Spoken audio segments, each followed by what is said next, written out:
Ladies and gentlemen, recorded in Fredericton, New Brunswick, Canada, it's time for Fight Night Picks with your hosts, Craig and Matt Allen.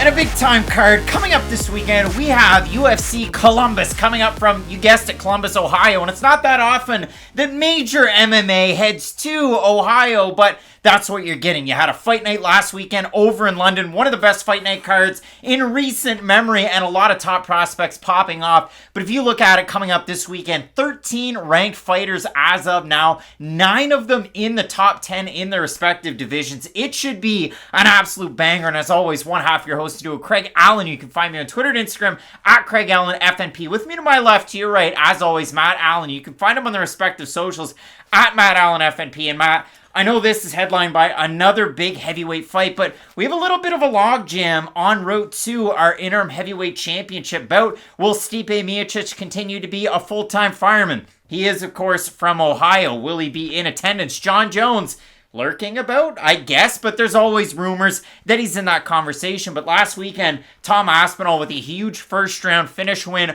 over a very, very durable Alexander Volkov. You look at that fight, you look at this fight between Blaydes and Daukaus. Listen, you really prove something to those fans. You could really creep your way into that title shot. Personally, I do feel like both these guys are almost half a step back of where our main event was of last weekend, because we were talking about it. We felt like the winner of Aspinall-Volkov is probably next in line for the title shot. I feel like the winner of this fight probably will need one more kind of main event slot, co-main event slot, at least another big fight before they do get into the title picture, because you have to remember, Curtis Blaydes, for as good as he is, has lost quite a few times to these top contenders in the division. Now, be it, it's only against the craziest of crazy power punchers. And for Daukaus, coming off that tough loss over Derek Lewis, I feel like he will need more than just a good win over Curtis Blaydes. But like we were talking about last weekend, it's nice that there's a division that's just active right now. I would much rather a slight logjam in the top 10 of a division where 8 of the top 10 fighters are all actively competing, instead of a weird logjam where you've got a bunch of people fighting once every 6, 7, 8 months like we had at lightweight for so many years. So I really like where the heavyweight division is right now, and there's some genuinely surprisingly good fights on this card. We were laughing about how, these fight nights, they don't have the best co-main events. Maybe this co-main event isn't the best, but Askar Askarov Kai Kara-France is a pay-per-view main card fight if there ever was one. Well, let's throw it on over to our Fight Night Picks Fight of the Night screen and really talk about a couple that are just jumping off the page with both of us. Let us know down below in the comments section who you've got. It's time for the Fight of the Night with Fight Night Picks. And when you look at it, coming up this weekend at welterweight, you know your weird Uncle Jim, he's going to be so excited for Matt Brown, who's taking on Brian Bam Bam Barberena, because these two guys are here to bang. And for Matt Brown, he essentially, for all intents and purposes, retired Diego Lima after his last fight. I mean, it was a short right hand, flash knockout, Lima's down, and it was an incredible scene and a big-time win for Matt Brown. This fight was originally scheduled to take place a few months ago, but a couple things have happened since then. Barberena took on a short notice Darian Weeks, and ultimately we do end up with this fight, but this one is a striker's paradise. I don't think this is for your weird Uncle Jim. This is for your long-haired brother Matt. I'd get up for a Matt Brown fight, because how could you not? Even at this stage of his career, I think he has proven that he's not just one of those wash fighters that you kind of give to guys because you expect them to lose. He can still bang with the best of them. And this fight against Brian Barberena, I don't think anybody's telling themselves, wow, this is to get into the rankings. This is one of those Fight of the Night style fights that hopefully Dana White was watching our channel being like, the boys at Fight Night Picks would really appreciate Brian Barberena versus Matt Brown, because I'm as excited for this fight as I am for any in the first half of this year. Oh, I'm going hard in this video later on in the show. You're not going to want to miss that one. When it comes to our second pick, you want to get me excited about a fight. Askar Askarov, my guy, the former ACB flyweight champ. He has a twister on his record. That much is true. He's going to be taking on the ever-dangerous Kai Kara-France, a guy who, you look at the record, 23-9 with a no contest, but you really do consider everything that Kai Kara-France has done, and he shot his shot after his last win over Cody Garbrandt. He wanted the title shot, but ultimately, he is here against Askar Askarov. Not an easy fight for either man. You could consider it style versus style. I absolutely love this one. You feel terrible for Askarov because it feels like he would be fighting for the title already if there wasn't a trilogy fight happening. Make the weight. And making the weight. And that really has been the unfortunate thing. It's been the weight misses. It's been the inactivity. It's been other things than his in-cage performances, which is really unfortunate. But that's why this fight against Kai Kara-France is so much fun. Even if you beat someone like Kara-France, it's not going to be an easy fight by any stretch of the imagination. So for Askarov to be that fighter that we all think he can be one day, I really do think that this fight against Kai Kara-France is going to tell us a ton about him. Big time opportunity for both of these fighters in this one at flyweight to really knock down that door and try and get rid of the logjam that is between two fighters who want their fourth fight, maybe, with Moreno and Figueiredo. Let us know down below who you have in a possible fight of the night. We love to hear it from you down below in that comment section. And when we're looking at this card, 13 fights as of now. It seemed like maybe Tucker Lutz would get a short notice opponent as Sungwoo Choi was out. But again, from MMA Kings Nolan King, it looks like that is not the case. We look up and down through this one. A lot of additions, a lot of subtractions. You had Jan Blachowicz, who was supposed to take on Alexander Rakic. That's been moved by a couple of months. You had Montel Jackson, who was supposed to take on Danaa Bakary. Steps Chris Gutierrez at 135 pounds. But there's quite a bit of notice in that one. And, I mean, all said and considered, Abzupian Magomedov is out. In steps Denis Tiuliulin, who's been training with some big-time fighters to take on Aliaskhab, Khizriev. But, Matt, I look at this card overall. It's one of those ones that you can get really excited about top to bottom. Oh, how could you not? And like we were saying before, the heavyweight division right now is as hot as any, oddly enough. And we haven't really said that in a very long time. You've got fun new contenders. You've got sort of the old guard, if you will, in the top five. And guys like Chris Daukaus and Tom Aspinall last weekend, they're looking to break down that door like you had said. So I think this is going to be a phenomenal main event. And hopefully we do get just a little bit more clarity around that whole interim title deal. Because like you said, Stipe could be in attendance. You've got John Jones sort of around in the background. Every fight in the heavyweight division right now seems to be a very important one. So I think this is a great main event. And both of these guys in this main event ranked higher than the big time winner from last weekend, Tom Aspinall. So a great opportunity all the way around, and a lot of pressure on these guys too. So you hope that they deliver. Make sure you check out Fight Night Picks Kicks. It's 2 hours before the prelims on Saturday. Next weekend, no UFC card, a little bit of R&R, maybe some different content out there, but a big time week nonetheless. Keep it locked in with Fight Night Picks. As we always say, let's get into it. Couple of former regional standouts on the hunt for their next win. We have the 2021 LFA featherweight champ Bruno Tiger Souza taking on Fight Ready MMA's Luis Saldaña. And for the Tiger, he came in on about a week's notice taking on Melsik Baghdasaryan, one of the best pure kickboxers you're going to find in MMA. And if you like Melsik Baghdasaryan, you're really going to like Viacheslav Borshchev, who's also on this card. Slava Claus, really exciting fight that he has against the Bone Crusher Marc. But to get back to the fight that we have, I mean, for Bruno Souza, a week's notice, he was a plus 310 underdog, and if you look at that fight, unanimous decision win for Baghdasaryan, all three judges scoring at 29-28, giving the third round to Bruno Souza. You like the way that he rallied in that fight, and for Souza, primarily known as more of a decision fighter. You look at it, he's 10-2 overall, 7 of those wins by decision, and then you really equate in his fighting style, and this is a kid that got involved very, very young in karate. At the age of 4, he picks up the martial art. At the age of 12, he starts training at, I don't know, some random karate gym, you know, the Machida Academy with Lyoto and Shinzo and company. And then he ultimately makes the move to the States just a few years ago. Really rounds it out. He trains at California Mixed Martial Arts. Victor Henry, one of the guys at that gym, you saw him with a huge win over Hani Barcelos in his debut. He was around a plus 310 underdog too. And if you consider it as well, Weber Almeida, a guy that you gotta watch out for over with Bellator. I wish we get to see him fight more often. But for Bruno Souza, he kind of has a bit of a point karate type of fight to him. He really does like to stand on the outside, stands really tall, hands can kind of get a little low, and really starts to fight with his legs. And it's not something that we see all that often. And you might see some comparisons to Wonderboy Thompson, but for Bruno, I think there's a middleweight that we could compare much better to him named Christoph Zhatko, but continue. When you look at Bruno Souza, with Wonderboy, he can switch stances. He can throw lead leg kicks from both stances. From Bruno, he likes to more so reset when he goes for strikes, but out of the reset, there's really a big important key. A, there's always the cardio. So on the reset, he's always going to be fresh, but B, he loves the counter shots, and he is a really, really tricky fighter when you start to advance in on him. And the big thing with Bruno Souza, when you consider him and kind of compare him with Luis Saldaña, Saldaña is a finisher. He really, really is to the nth degree. Only one fight that he's won has gone to decision. That was his UFC debut against Jordan Griffin. And in that fight, a choo-choo.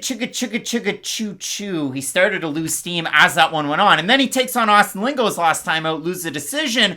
And the same thing happened. He got knocked down in the third round of that fight. So for Luis Saldaña, he is not necessarily a one-hitter quitter. And he's great with his jiu-jitsu, with his striking. But again, only 2 fights that he's ever won gone to the third round. The one where he looked like a phoenix rising against Prince Murdoch on Dana White's Contender Series to book his ticket to the UFC. The other in 2012 against a young man named Zach Smith. First name spelled with 2 Ks, like he's Zach Wild, riffing on guitar. So Matt, when I look at this fight, really a contrast of styles, so to speak. Saldaña can definitely strike. He is definitely game, that big front kick that he had against Murdoch. But again, a little bit more well-rounded when it comes to his ground game. I still don't know if I'd say contrast of styles, though, because both guys are going to choose to strike in this fight, or at least I believe so, because with Souza, he does have that oddly unique style of, I'm a great striker, I'm just not the most powerful striker, and it is a very unique skill, because not a lot of fighters fight like that, and I don't think he has bad punching power by any stretch of the imagination. He just really needs to lead you into his combinations and set a lot of traps on the feet, which against someone like Saldaña is going to be very difficult to do, because he himself is such a high-level striker. It'd be a little bit different if Bruno Souza was fighting, just pick any wrestler, really. Someone who isn't a natural striker, who will at least question themselves on the feet a little bit more, who might not know when to enter and when to get out of the pocket, whereas like a re-return from BKFC Chad Mendes. There's the fight to make. Chad Mendes would destroy both these guys in the same night. Luis Saldaña, though, is someone who will go to the leg quite often, especially with his kicks. And I think that's going to be a really big point in this fight, because if Saldaña can slow down the movement of Bruno Souza, it's going to make him that much more available to hit. And like you had said earlier, if these guys do start to find themselves into those 50-50 exchanges to where Souza isn't the one being elusive and forcing Saldaña to miss and overextend, that's when Souza's going to be a sitting duck as these combinations start to fly. So I really do think early on that footwork is going to be key, but for Souza, I actually think the clinch is going to be oddly important in this fight, because he's going to need a way on the inside to negate some of the attacks like the knees and the elbows of Saldaña. So I actually think Bruno Souza is going to have the game plan of, I'm either all the way out, like we see Wonder Boy when he fought Vicente Luque, a lot of counters, not really being the one engaging in the pocket, or all the way in. So the second they do start to engage in that kickboxing boxing range, I could see Souza close that distance, try to clinch up, just so he doesn't give Saldaña any extension on his punches, because at the kickboxing range, I think Souza can have success. He's got great movement. He himself has great kicks. But I do think that the second this takes a half step closer and it does become more of a Muay Thai, more of a boxing fight, that's when it does heavily favor Saldaña, mainly because of his finishing potential. Well, that's it. I look at this fight, and this really is a Zed and Marin Morris, why don't you just meet me in the middle type of fight? Because again, both guys, long-range weapons, straight up the middle. It's not like they're throwing big looping hooks and trying to close distance like Danaa, who's on this card. The other thing that we can consider, again, we know how good Bruno Souza is, 2015 world champion in karate. For Luis Saldaña, he's a 2009 Iowa Gold Gloves champ, so he does have that in his back pocket. A little bit of a reach, a little bit of a snag. But when we do look at the odds for this fight, it actually opened at par. Saldaña slightly favored right now at a -120. Bruno Souza somewhere in around a -105. And a little bit of inside the curtain, inside baseball, behind the fourth wall. I didn't look at any of the odds for this card before I wrote this one down before this fight. So again, that was a big surprise to me, to be completely honest, because if we're looking at the Tapology votes, we keep those a surprise every time. I'm going to say over under 70% Saldaña in this one. I think they'll be closer to 50-50. Thinking they're going to be closer to 50-50 right there. Well, kind of right. 879 total votes. 74% Souza, 75% by decision for the 26% that have Saldaña, 77% by decision. And again, for Souza, you look at it, the 5-on-in wins over Kemuel Kirk by split decision. Super close fight. Knockout win over Guilherme Santos, a split decision win over Elijah Johns, and a win over Javier Garcia by decision to win that LFA belt. That one was back about, 6 months ago? So it hasn't been that long. The fight against Melzik about 4 months ago. For Saldaña, good level competition outside of the UFC. Primarily was losing to the better fighters that he was taking on. But Matt, when it comes to this one, we set it up a couple of different ways for both these guys. Who do you have winning this one? So, this is the big key for both guys, and it's cardio. Souza has very good cardio, and Saldaña, if he does have a big Achilles heel, I would say it is his cardio. Maybe wrestling defense when he fights upper echelon guys, but we don't really need to worry about that in this fight.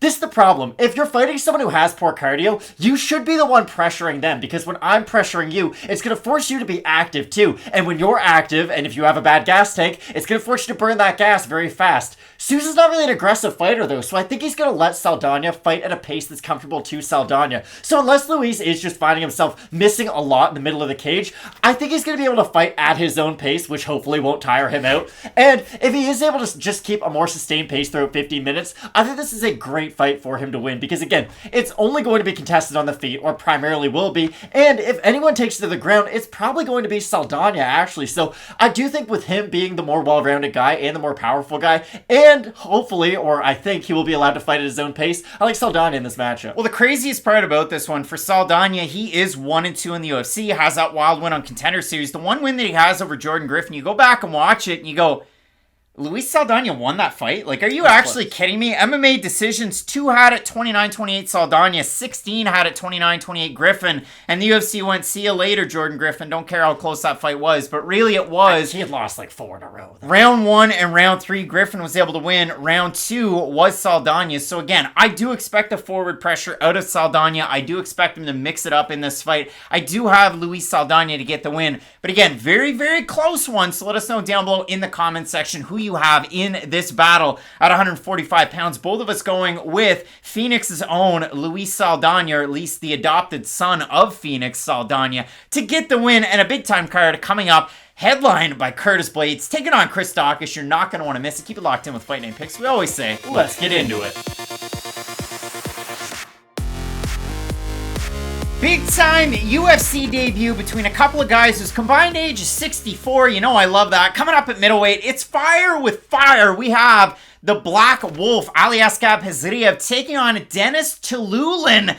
And he has a very, very interesting career, does Tiuliulin. You go over it, he's been training at Extreme Couture. You look at the pics over on the Instagrams, and there are some big names. Looks like he's befriended the bad boy of the division, Sean Strickland, so there is that. But overall, when I look at this fight, I mean, Aliaskhab Khizriev was supposed to debut 1, 2, 3, 4 times last year. Like, I look at the names too, and it's really kind of crazy when you do consider it, because we had done a video about his fight against Karol Daukaus, and we will throw it back to that one to give you a bit of a better idea of who Aliaskhab Khizriev is. But when you do look at the names, Karol Daukaus, Wellington Turman, Alessio Di Chirico, and this weekend he was supposed to be taking on Abzupian Magomedov. Tiuliulin will be replacing him on what seems like a few weeks' notice. So interesting that way. But overall, when I look at this one, let's throw it on back, first of all, to that fight that Khizriev was supposed to have against Karol Daukaus. It would have been, again, you talk fire with fire in the grappling sense of things.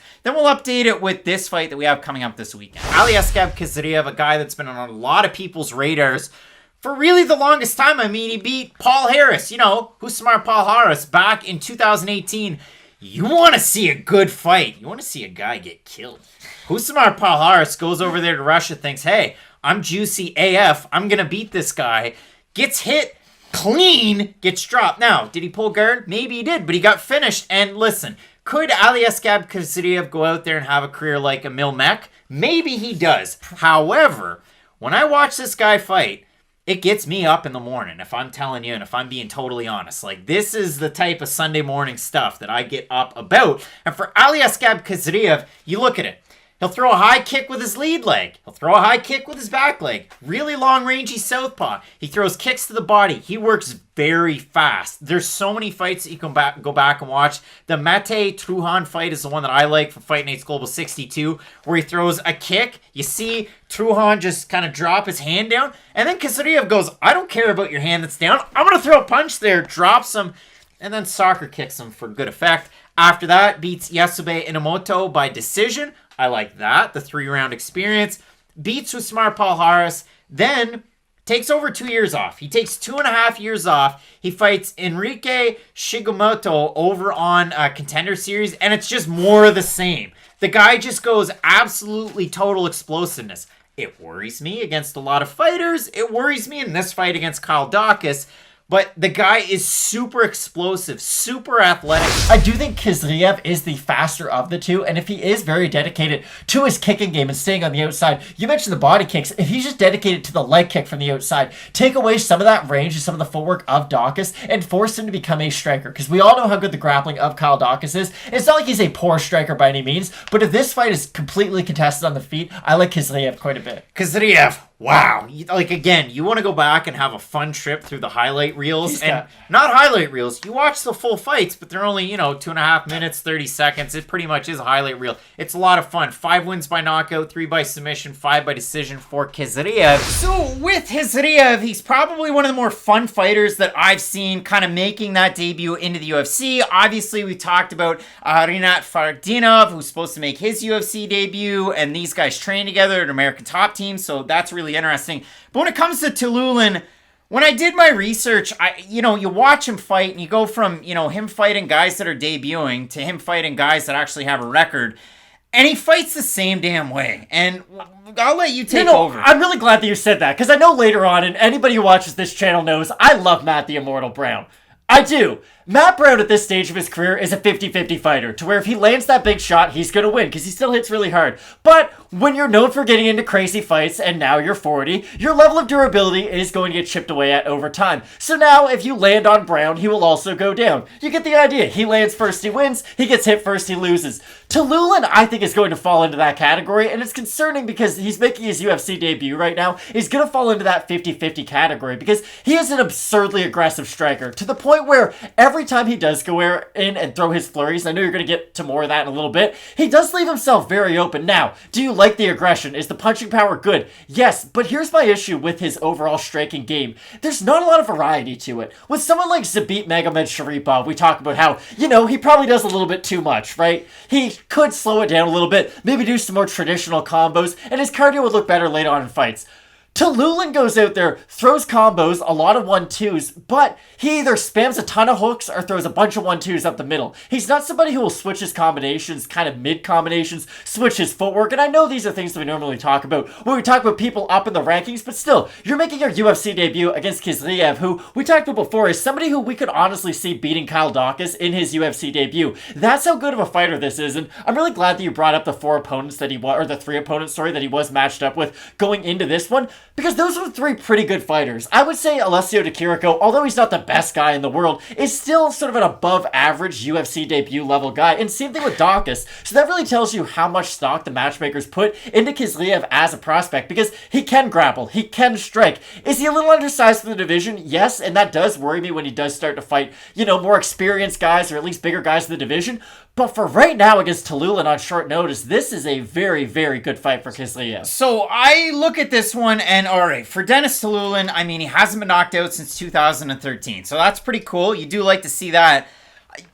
You like to go into the weeds a little bit. We don't, but you can. So out of his 10 wins, combined opponent record is 25-29. 5 of those 10 fighters were winless. So there is that. And then you look at his 5 losses. The opponent's record, 27-4. So anybody good that he's fought, he's lost to, and anybody that's not very good, he's been able to beat. Now, his last win was about a year ago over Gisleno Fahea, who was 11-2, so that does add to that. But again, if you take 11-2 off of that, it's 14-27, so it's not that great. And for Tiuliulin, this fight was announced on March 9th, so he does get a few weeks to get ready for it. I said he's training over at Extreme Couture. Gabriel Checo, who lost to Rashad Evans recently in that camp. But you will get some of the grappling out of him. That's why I mention it. Chris Curtis. You also have Duraev, who I love. And then you also have Sadabusi, who's going to give you that really long kickboxing range at 185 or thereabouts. But again, I look at this one. If you even consider Fahea, he was 35 years old in that fight at 11-2. So I do discount it a little bit. His walkout is also Can't Stop. That's TJ Dillashaw's walkout. Don't ever take it. You're getting me overly excited, and I don't love it.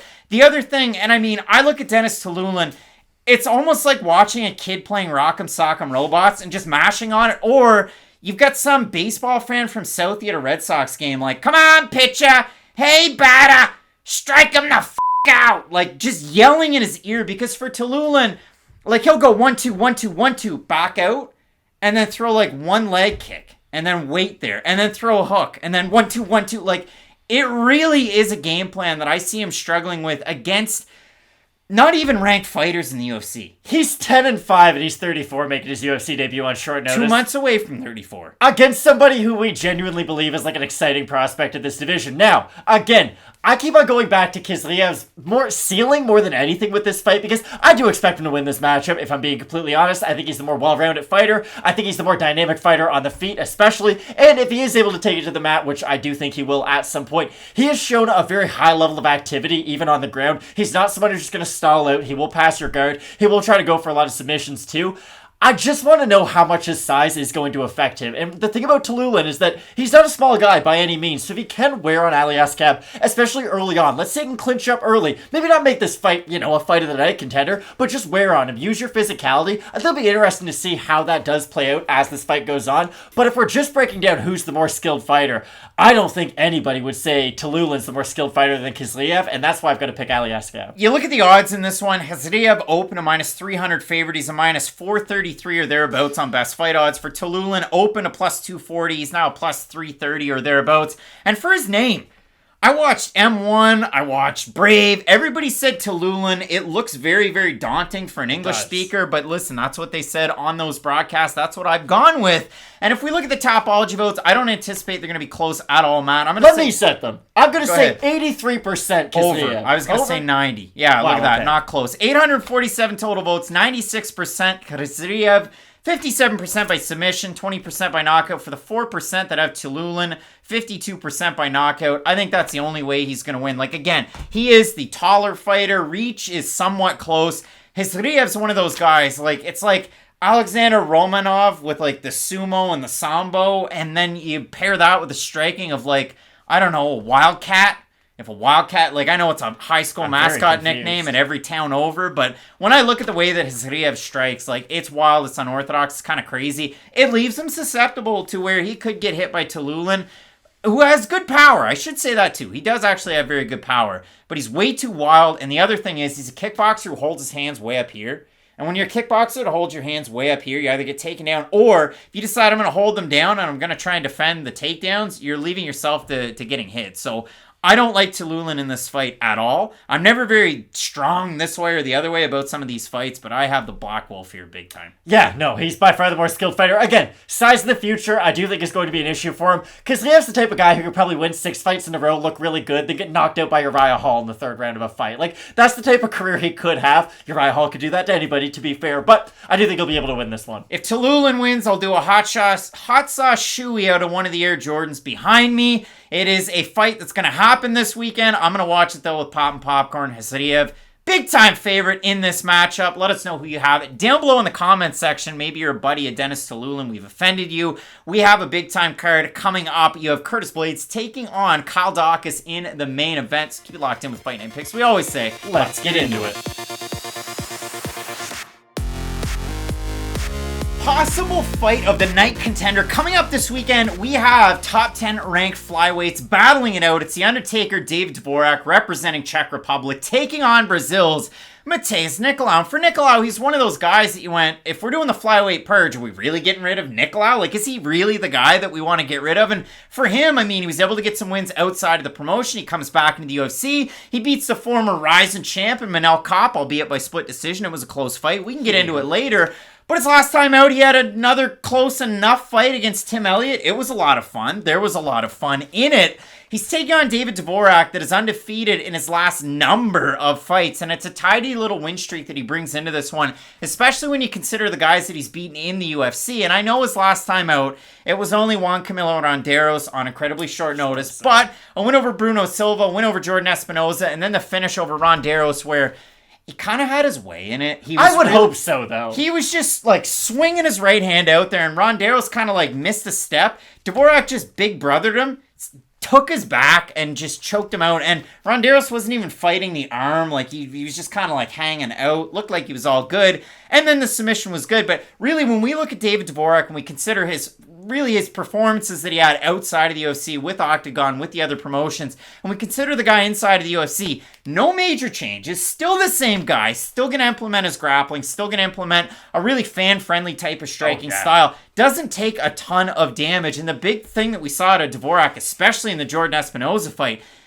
he made him switch stances with the amount of leg kicks and the thunder that he threw on those leg kicks. You love to see that, especially in this division. Oh, of course. Now, the dangerous thing about standing at kicking range with someone like Matheus Nicolau, though, is that A, he also has phenomenal leg kicks himself, but Nicolau has a really unique way of throwing his punches. He's got this looping, way that he throws them. It's almost like a Nate Diaz-esque shot, where it's not a straight, it's not a hook, it's sort of a slapping straight, if you will, and it really catches a lot of guys off guard because he is so big for this weight class. But the thing about Dvorak, and I agree with everything you said, he has the skills, he just hasn't had the chance to showcase it against top-tier UFC talent yet, and that's why I think this fight is so fun, because if you just take the talent that is Dvorak, and you don't really take into account his level of competition up until this point, you're pretty excited about the prospect we have. Well, prospect, he's under 30, so we can still hit him with that moniker, I guess. With Nicolau, it's weird because he's been around for a while now. Like you said, this is second run in the UFC. He was an exciting top 15 guy for a little while, but the weird thing about Nicolau is that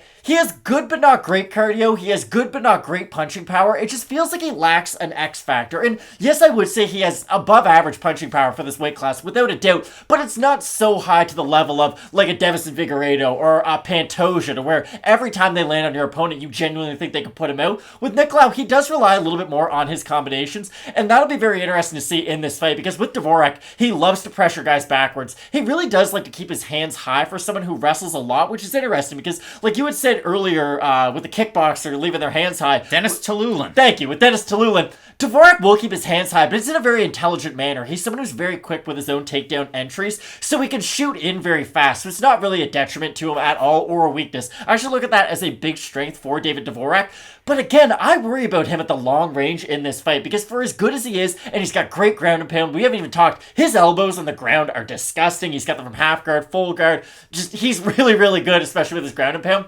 But Nicolau is never really in a set position, especially on the mat. He's got a great defensive guillotine, but he can get held down sometimes, and I do think Dvorak will have a lot of success if he does decide to wrestle early, because with Nicolau, really that was the story on him in his first UFC tenure. It was, you don't want to strike with this guy, you really just want to try to take him down. But the weird thing, and I keep on going back to this and I'll hand it back off, Nicolau doesn't have the best chin for a big power puncher, and it's weird because in this division, there's not a ton of one-punch knockout artists by any means. I know, talk about Figueiredo, talk about Pantoja, but I would say those are pretty much the only guys. Nicolau, he hasn't been knocked out cold a lot in his career, but he gets dropped or at least wobbled in every single fight he has ever been in, and that really does worry me against someone like Dvorak, who, if he wobbles you early, that avalanche is just going to keep on coming and coming and coming. And it's really weird when you consider this fight at flyweight and the featherweight fight that kicks off this card. Luis Saldaña taking on Bruno Souza, because Souza has great cardio, Saldaña doesn't necessarily, and Saldaña can really give away the later stages of a fight. When you look at it for Matheus Nicolau, his cardio's not that bad. He does get hit, but the trouble that I have, he's in the same boat as Saldaña. Saldaña very arguably, lost his UFC debut. It's a win on his record, and then his last time out, he loses to Austin Lingo. For Matheus Nicolau, he fights Manel Kopp, and 22, all 22, everybody on MMA Decision scored at 29-28 for Manel Kopp. But for Matheus Nicolau, did he win the first round? Did he win the third round? And then you look at his last fight against Tim Elliott, and the thing that we know, he's able to get the win there because he loses the first round, and he rallies in round 2 and round 3. So in this fight against David Dvorak, I don't necessarily think we're going to get a finish in this one. I don't. I think it's going to just be a great fight, one that everybody can get excited about. But again, it's really going to come down to who can be the more active guy in the cage and who can really, really implement their footwork. Because if you look at it, David Dvorak's always doing something. He's always moving out of the way. He's always doing something. It's not wasted movement, though. And for Nicolau, good L-step, good in and out. Like, that really is where his bread gets buttered. So when I do consider this fight, you look at the odds. Not surprisingly, they actually open at par. Dvorak's slight favorite right now, minus 138 on best fight odds. Nicolau somewhere around a plus 113. We have a look over on Topology. The votes are a surprise to us, there to you. And I don't even know where to go with this one. I'm going to say 60% over under Dvorak. I was about to say, I'm going to say over. So it is over 921 total votes, actually. 79% Dvorak, 83% by decision for the 21% that have Nicolau, 74% by decision. And I mean, I look at this one, Dvorak doesn't have as much UFC experience. We know that. Nicolau had the 2 different stints. Dvorak is the more active fighter by the numbers, but again, level of competition, not quite there. And you consider it. The last guy that he fought, Juan Camilo Ronderos, came in on a day's notice and missed weight for that fight and was a 4-0 fighter taking on a man. A man. Like Dvorak, you said, like he's a prospect, but again, he's under 30, he's got 23 fights. He's a man. You don't give 4-0 guys men in the octagon. So Matt, when I look at this fight, again, line close, it is a good fight. What do you say? Here's the thing. I know we've set this up as, if Dvorak could just get this to the ground, he's going to have a lot of success. And I think that's true.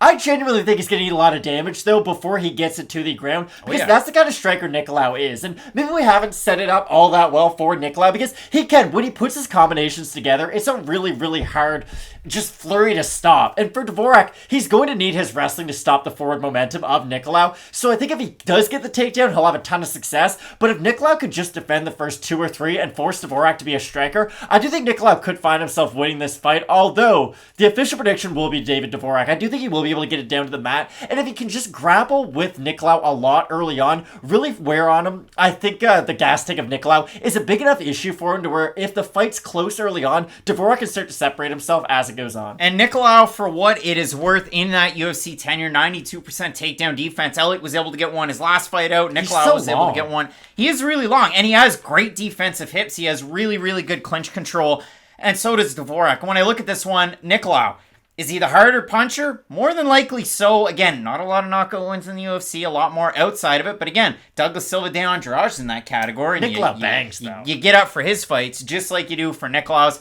I like the activity out of Dvorak. I like the fact that he's always going for something. He's always forcing a clinch. It's always on his terms, or at least it has been in 20 of his 23 fights. So really, when you go back through, you do the tape study. For me, I have Dvorak in this one, but it is such a good fight. And listen, I wouldn't be surprised if Brazil's Nicolau was able to pull out the win. This is one of my favorite fights coming up this weekend. So let us know down below in the comments section who you have in this fight. Both of us going with Czech Republic's own David Dvorak to get the win. Big time card coming up. Joanne Wood taking on Alexa Grasso in the co-main event. Curtis Blaydes taking on Chris Daukaus. You're not going to want to miss it. Just keep it locked in with Fight Night Picks. We always say, let's get into it. And as it were, Montel Jackson is out of his bout to take on Danaa Batgerel, but it was announced by Tom Feely of Sherdog on February the 14th that in steps El Guapo, Chris Gutierrez, and Matt.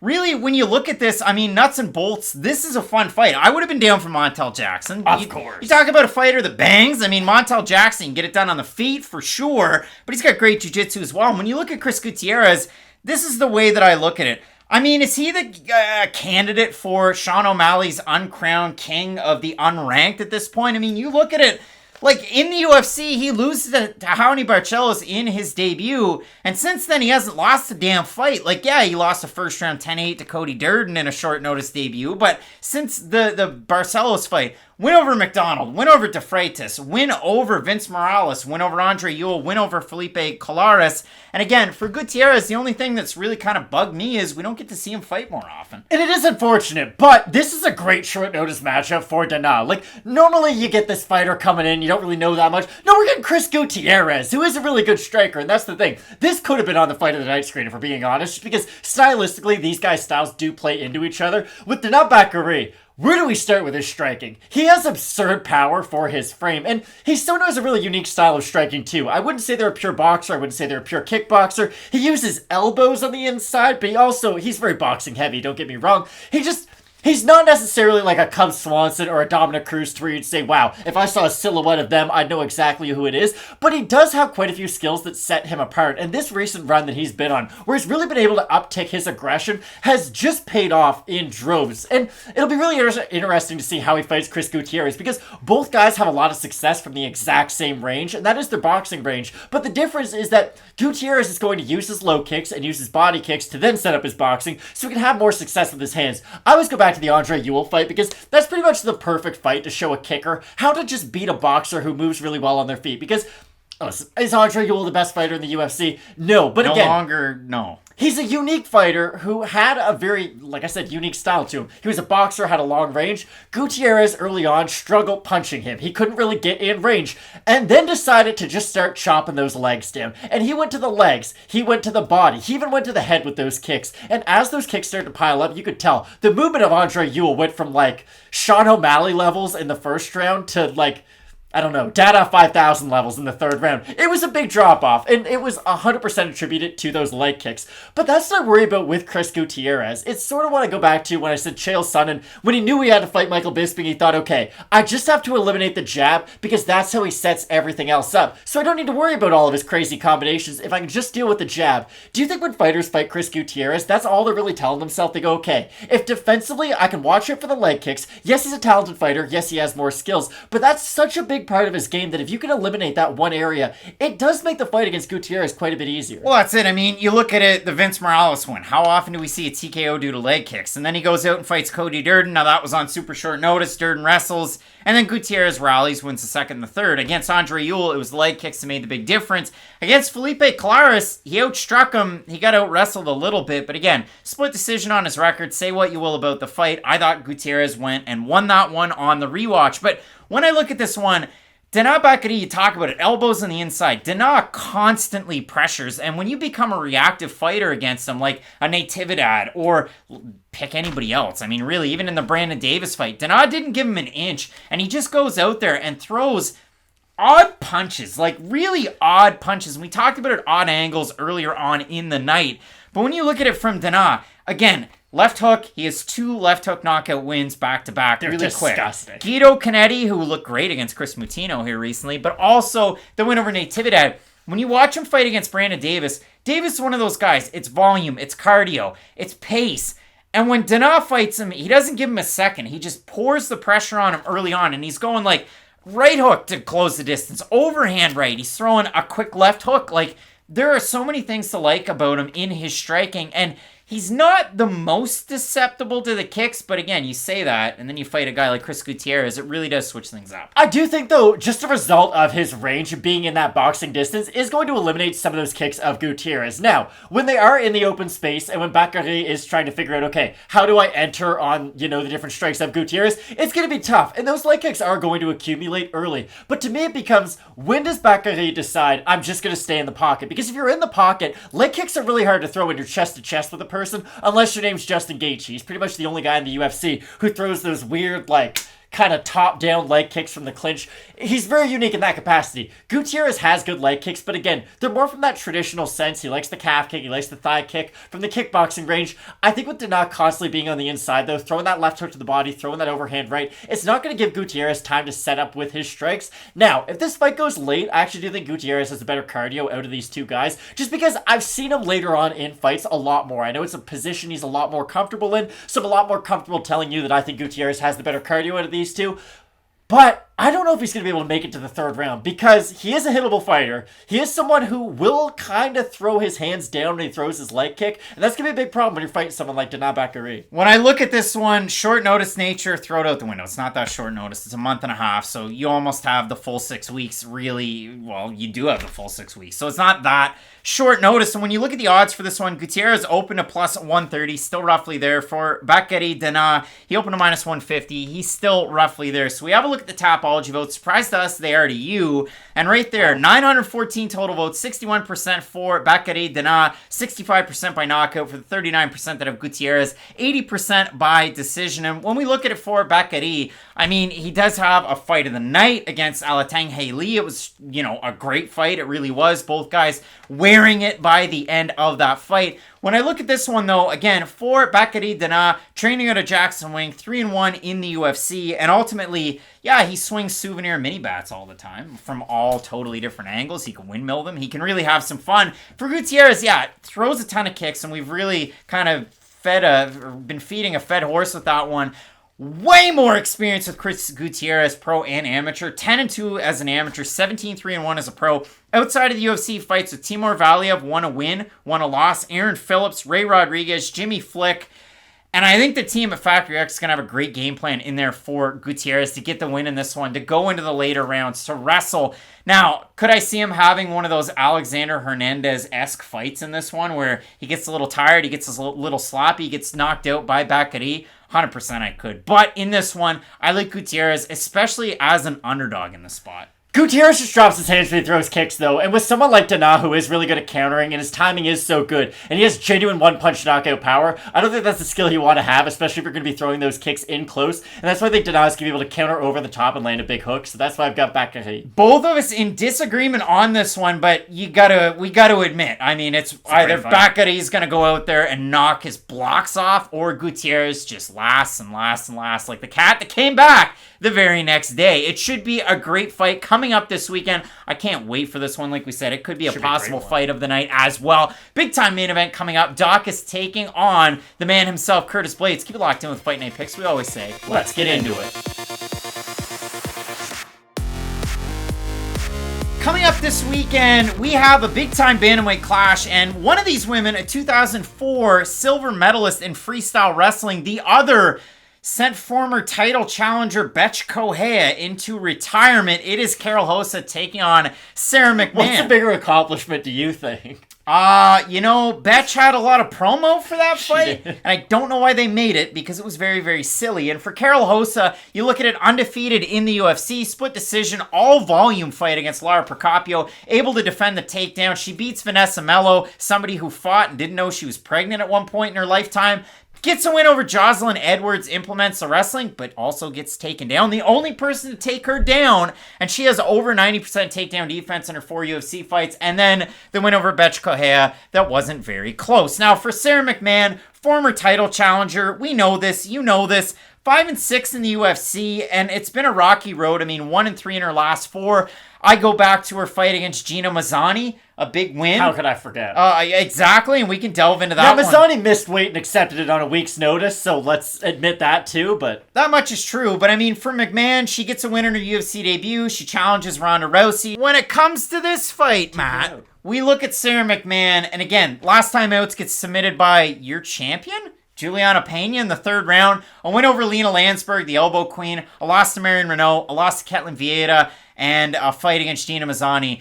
That was 5 years ago. So Sara McMann, not the most active fighter, but you know exactly what you're going to get out of her every single damn time. It's going to be a lot of arm triangle choke attempts. It's going to be, realistically, when you look at it for Sara McMann, it is wrestle, wrestle, wrestle all the time. Wrestle, wrestle, wrestle, and no defensive jiu-jitsu whatsoever. And that really is the story about Sara McMann. She is such a physically dominant wrestler when she's able to implement her own will, but defensively, she's always left a lot to be desired. And that really has been her issue throughout her whole entire career, just the submission defense. And let's be honest, it's more the striking defense too, because with Sara McMann, offensively, she's a really good fighter. She has decent boxing combinations. She really is a team alpha male fighter, which is weird to say. Sara McMann, you wouldn't think of someone who goes to team alpha male, but really likes to wrestle, really likes to box, similar to that extreme couture style. But the issue with McMann was defensively with her striking and with her grappling, I just never really know where I should put her, even when she was in her prime, because when she was the one on top, using her ground and pound, she's so physically strong compared to most women in this division. Like, you would look at her opponents and be like, well, they're never getting out from under her. She had that Gregor Gillespie type of a style. But then you look at the Ketlin Vieira fight. And yes, Ketlin is a phenomenal grappler. We're not taking anything away from her. But Sara McMann, like you said, is an Olympic silver medalist wrestler. She's also a very good grappler, so we have very high standards for her as well. She gets top position, goes for the arm triangle choke, can't get it, and then Vieira immediately sweeps her, gets on top, and chokes her out with that exact same choke. And she could have choked her with a rear naked choke. It's not just the fact that she used the same submission that McMann was going for. It's just that you can't go from getting a dominant submission and being in the position to get the submission to getting submitted only a minute later. And that really has been the story about Sara McMann throughout her career. Great wrestler when she's on top, but the second the roles get reversed and she does find herself on her back, she's not great at getting back up to her feet, which is kind of odd because even with Yoel Romero, somebody we talked about a lot for his offensive grappling, even if he got taken down, he popped back up to his feet like it was nothing. Go back and watch the Chris Weidman fight. Talking way more about Yoel than I thought I would, but two really good wrestlers. And when Weidman would take Yoel down, it was like he had springs on his back. He'd jump right back up to his feet. With McMann, she can get held down, and she is quite inactive off of her back. And that's something I've always worried about, especially as she's gotten older. But this is a weird fight against Karol Rosa, too, because this is what I'll give it off to you on. Karol Rosa, at least her last 2 fights, has been much better than her opponents. And even going into the Betch Correia fight, Betch wasn't all in on that fight. It was a retirement fight. I vividly remember saying in the prediction video, like, I expect Rosa to win for no other reason than I just don't think Correia is showing up to win. And Rosa won that, and she looked really good. But again, beating a Betch Correia who had 1 foot out isn't proving to me that you are a top 15 deserving fighter. And here's sort of the cop-out. If she beats Sara McMann, maybe that won't prove it to me either, because McMann is another one of these fighters who, on her best day, looks very good, and on her worst day, doesn't look great. So it sucks for Rosa, because it feels like no matter what the result of this fight is, at least for me, and just because I'm saying it doesn't mean I'm right, but I'm gonna need to see her fight at least one more fighter who I have more confidence in, who's at least considered in the prime of their career. That's something I would really like to see moving forward, but I do expect her to be able to get this win over Sara McMann, really due to her striking volume, because with McMann, a very stiff striker, especially on the feet, and with Rosa, she can mix in the kick, she has great volume. But, again, everything comes down to the wrestling offense of Sara McMann. Yeah, I mean, if anything hinges on anything in this fight, it's what version of Sara McMann do we get? Because for Karol Rosa, you look at it, I love the level of competition outside of the UFC. A loss to Gisele Moreira, who you're going to see on a ton of records, not just in Brazil, but all over the place. You look at it, a loss to Larissa Pacheco. Well, again, she just fought with the PFL not that long ago in their headliner for the championship, and she had a lot of success over there. A loss to Melissa Gatto in the first round, where don't grapple with that lady. Rosa's winning the first round, and then she's on top, and Gatto just kind of grabs it, ends up with a weird Kimura. But in the UFC, and again, Rosa is able to get the win back over a Moreira, finishes her, ends up in the UFC, beats Procopio by split decision. It's a wild fight. You gotta go back. It's a lot of fun to watch. But again, like, you beat Vanessa Melo. I don't learn anything out of that one. You beat Betch Correia. It's not that great. Like, she looked good in that fight. And the Jocelyn Edwards win is a good one, too. But again, Jocelyn's another fighter who we don't really know that much about right now. She's also going to need a lot more time to develop. So the wins that Rosa has, they're good wins. They just don't really tell us that much. But the thing about Karol Rosa is she really mixes it up to all 3 levels. She can really work behind a nice jab. She can mix in her leg kicks. The one thing you worry about is, if you're going kick heavy against Sara McMann, you're going to get taken down. So for me, I look at this fight. I mean, Rosa has a giant advantage in terms of the age. She's 14 friggin' years younger. We don't say that very often in MMA. And you look at it, I mean, definitely the more active fighter. I know not that long ago there were bits of inactivity. But again, for Sara McMann, 5 years ago was her 5th to last fight. The last time she came out against Juliana Pena, who is your champion. That was a year and a month ago. Before that, the win over Lena Landsberg 2 years ago. Lena is a primary striker if I've ever seen one. So the elbow queen. We look at the odds for this one. McMann open to plus 170, plus 182 right now. For Karol Rosa, open to plus 200, minus 228. We have a look at the Tapology votes. Surprise to us as they are to you. I'm going to say over under 70% Rosa. I'll say over. They've been skewed this week. Yeah, 979. Holy smokes. 87% going with Rosa, 84% by decision for the 13% that are McMann, 74% by decision. So not that surprising here. And I mean, for me, again, I really do like Karol Rosa. I like the defensive hips against most other fighters. Sara McMann's a different fighter. And again, she has had good takedown defense, has Rosa in the UFC. Edwards was able to get one, but I think she got like 2 seconds of control time. Like, again, Rosa was right back up again. So I don't really put too much stock into that one. It's just, what McMann do we get? I do, though, expect Rosa to win out in this one. So could the best version of Sara McMann beat Karol Rosa? Of course she could, without a doubt. But that'd be like waiting 4 years for LeBron James and then still expecting him to win MVP. He's 37 years old and people think he's ancient for his sport. Sara McMann's 41 in a sport where you take a lot of punishment in, where it kind of makes you age a lot faster due to the injuries and due to the damage that you take throughout your career. I just don't think we're going to see the best version of Sara McMann. And even if there is a small chance that we do see it, that chance is fairly small given her age and given her experience in the sport. Her losses, especially as of late, aren't bad whatsoever, but it's really hard to expect the best version of Sara McMann this weekend, and that's why I like Karol Rosa. I expect her to really shine through with her volume striking, but it will be interesting if this is really going to prove, wow, Karol Rosa, she might defend a few takedowns early and really build as the fight goes on. That'd be the type of performance that could get me on board, but I think this could be a very important fight for her career.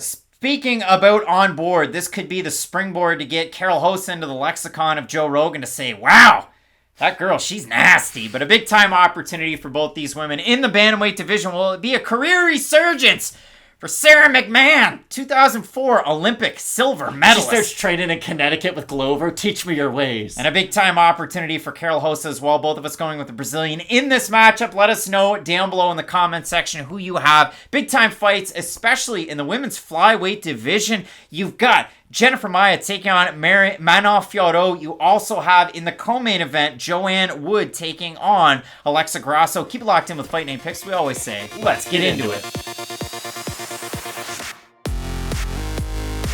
Coming up this weekend at lightweight, the highs have been high for Viacheslav Borshchev. You know him as Slava Claus. And for Marc Diakiese, the highs have been highs, but also the lows have been incredibly low. And if you look at it for Diakiese in the UFC, he's riding a wave of momentum. Debuts at UFC 204, picks up a giant win over Lukasz Sajewski. Then he beats Frankie Perez. Then he beats Tamu Paklin in one of the most disgusting knockouts you're ever going to see. It's beautiful, though. And then he loses to Drakkar Klose, Dan Hooker, Nazar Hakparast. He takes some time off. He fights Joe Duffy. He beats him in impressive fashion. He beats Groovy Lando Venata. He takes a bunch more time off. He has a fight of the night against Khizriev. It was a decent one. Most people thought he lost 30-27, but he mixed it up. It's a good fight, though. And then he fights Rafael Alves his last time out, and it was close until it wasn't, because really, it ends very quickly. But Diakiese was starting to figure things out. And then all of a sudden, Alves runs across the cage, hits him, flying knee, and then when Diakiese goes, well, you know what? I'm not just a striker. I'm not just the guy that came in with the flashy spin kicks and the elbows at the start of my career. I'm going to go for a double leg takedown. Alves goes, no, that's cute. Guillotine, and finishes him very, very quickly. So if you do look at it for Diakiese, I mean, really, same thing happened to him against Dan Hooker. We're 2-5 in the last 7 fights, but it really has been, again, highs are high, lows are low. Decent level of competition, we can really say that one. And when you're having fight of the nights against Khizriev, you must be doing something right. And for Borshchev, you look at it, I mean, this is a guy that just decided, hey, like, we're going to just take a pilgrimage to Team Alpha Male. We're going to go across the pond and just go there to train and end up in the States on a P1 visa and working at the gym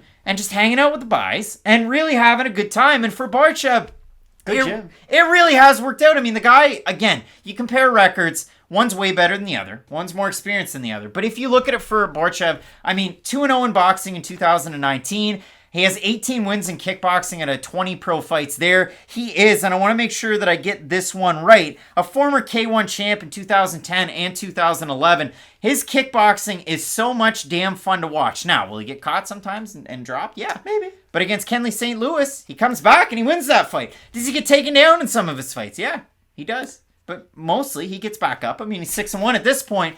And in his UFC debut against Dakota Bush, 2 or 3 of those takedown attempts land. He was in some compromised positions. He gets right back up. My favorite shot. You want to see a great shot? When a guy sets up and just throws his right hand out there to the body to make Bush really go down and dirty to the one side, and then follows it up, rips to the body with the left hook. My favorite shot in all of MMA and boxing, maybe even all of combat sports. Borshchev, we learned in his last fight. I'm not ready to say he's the real deal. But he's like, that movie with Hugh Jackman, he's real steel. Robots fighting, real steel. Wow, that happened. I had a friend whose birthday party was to that movie, and it was not a very good movie. I went for a date and saw that movie. That tells us more about you than I think anybody wanted to know. Well, again, like, I was in high school.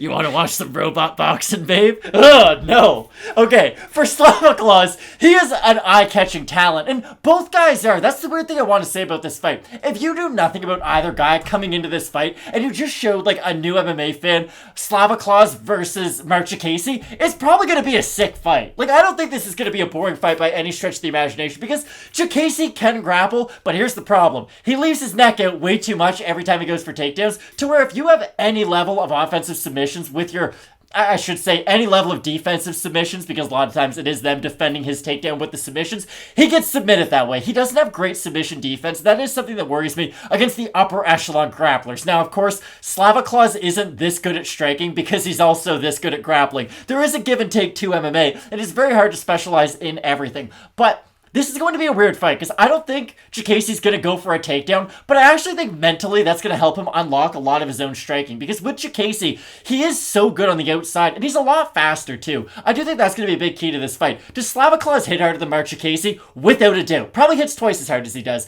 but Diakiese's speed with his straight shots is very deceiving. This is the weird thing, though, and I guess I really want your opinion on this. With Diakiese, he went from fighting Nasrat Haqparast, a fight that was, at least going into it, it was okay. We have a couple prospects. They both had a loss. We'll see who's the better of the two. He got destroyed in that fight. Didn't look good at all. Gets dropped multiple times, and Nasrat put a pace on him he just couldn't deal with. And then he turns around and looks as good as he ever does against Joe Duffy. Like, how do you gauge where Marc Diakiese is going to be on a fight? Now, I know that's a hard question to ask, but I guess what version of Diakiese do you think we'll see this weekend? So the Khizriev fight, and again, I talked about it, periods of inactivity. So Diakiese debuts, and I want to make sure I get this one right, in 2016 back at UFC 204. That was Bisping versus Henderson 2, a wild fight. And then he fights another time in 2016. He fights 3 times in 2017, once in 2018, twice in 2019, once in 2020, once in 2021. That was back in November, so it's not that long ago. But I expected a lot out of him against Rafael Alves. And this is the craziest thing. I think this answers the question, Matt. Marc Diakiese's only been an underdog in one fight in the UFC. Isn't that wild? Do you know which one it was? It was the Khizriev one. No, Nasrat Haqparast. No, so 10 fights in the UFC. He was only an underdog against Joe Duffy. And the majority of the time, he's floating around 2-1 as a favorite. So that tells you all you need to know about him. He was favored to beat Khizriev. So much, though, that if you go back through the Fight Night Picks anthology, I said he was going to beat Rafael Khizriev. Rafael Khizriev, because it was Rafael dos Anjos, Rafael Khizriev. See? Sometimes you make mistakes, you got to make up for them. But he was also favored to beat Alves. And if you look at it in that Big one... favorite, wasn't he? Roughly, yeah, minus 240. And again... in the first minute, he was looking pretty good. The first minute and a half, he was looking pretty good. And then all of a sudden, Alves did the old, you know what, I'm a wild man. I'm going to go out there and I'm going to get this finish. So, again, against Borshchev, I do expect a little bit more of a patient approach from Diakiese. He trained before, and he's been all over the place, but mostly American top team. For this one, looks like it's Great Britain top team.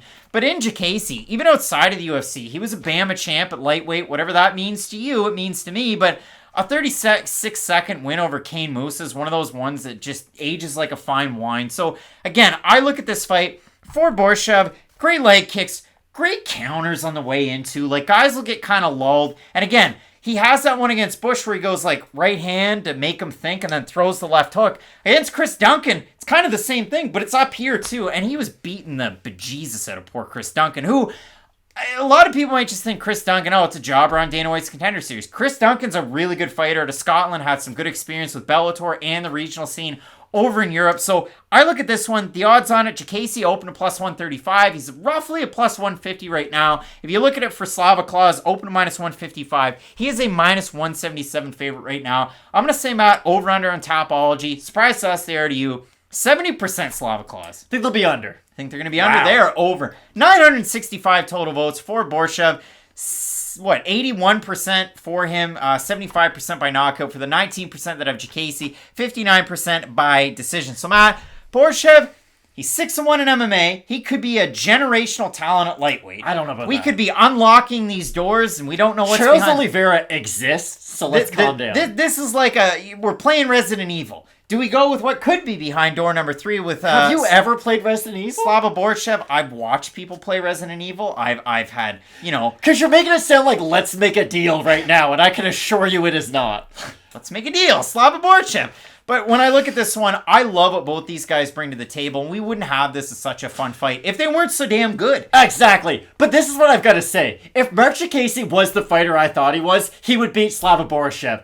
I don't think he is that fighter, though, and that's why I have to pick Slava Claus. Marc Diakiese has been dropped a lot throughout his UFC career. He is a really good striker, but again, I go back to that Nasrat Haqparast fight. That was a bully beatdown against another primary striker who barely went for a takedown against him. Like, Nasrat truly did beat the brakes off Marc Diakiese. I highly recommend going back and watching that fight. He busted up his eye with a jab. He's way faster than him on his entries, and that's the thing. If you give Diakiese time to really set himself up, then he'll have a lot of success because of his speed and because of his reaction time. But if you expect him to just go in there and strike with a guy like Borshchev, I don't think he's going to be able to do it. I really do think he's going to be eating a lot of damage early on in the fight, even though, and this is the last thing I'll say, Slava's the older guy in this matchup, and Diakiese has had many more fights in the UFC, but the issue is he hasn't looked good in too many of them for me to pick him. Slava Claus, I watched him not that long ago in the past calendar year take on 3-3 Kenley St. Louis, get dropped in the first round. And I'm not, I don't mean like a stumble and a wobble. his face hit the canvas, popped back up. Got head kicked by Jai Herbert, and we both had him to destroy him. And then he came back and rallied in the second round and looked really good. I mean, Borshchev gets hit quite a bit, and listen, he is a hell of a striker. You wouldn't be at this point if you weren't. Again, do I go with the bill of goods that I was sold on Diakiese all the way up? I do, because he's fought the way better level of competition. But you've seen him give up, though, and that's something I worry about. I see him lose to Nasrat Haqparast, come back out, drop Joe Duffy, and beat him quite soundly, and then get another win. Have a fight against Fiziev, the top weight competitive in a fight of the night, not get dropped, and then against Alves, get rocked, get hit by a crazy flying knee, and then get submitted. Again, is it too much too soon for Diakiese? I know that might sound odd, but considering the fact that he just fought in November and got finished that way, I don't think it is, and I like the complete skill set of Diakiese in this one against Borshchev, although again, Borshchev is one of the most, wild strikers we've seen here recently with the finishing ability to go with it, too. I agree with everything you said. Diakiese definitely is the more well-rounded guy. I just don't think we're going to see those layers of his game. I think he's going to choose to strike with Borshchev, and I think that's a terrible idea for anybody to do in this division. Unless you're like a Brad Riddell or Fiziev, then okay, those are great fights, and I'm really excited about the potential of those in the future, but I do have Borshchev winning this one. This is a wild fight, though. Both guys could win by first-round knockout. Both guys could win by third-round knockout. This could be a great fight. Big-time opportunity for both of these men at lightweight. Are you going with the underdog in Marc Diakiese? Are you going with Slava Borshchev? It is a big-time opportunity for both of us as well, because we have a big-time card coming up, and you got Chris Daukaus trying to challenge the man who's always up there at the top, knocking on the door, in Curtis Blaydes. You're going to want to keep it locked in with Fight Night Picks. We always say, let's get into it.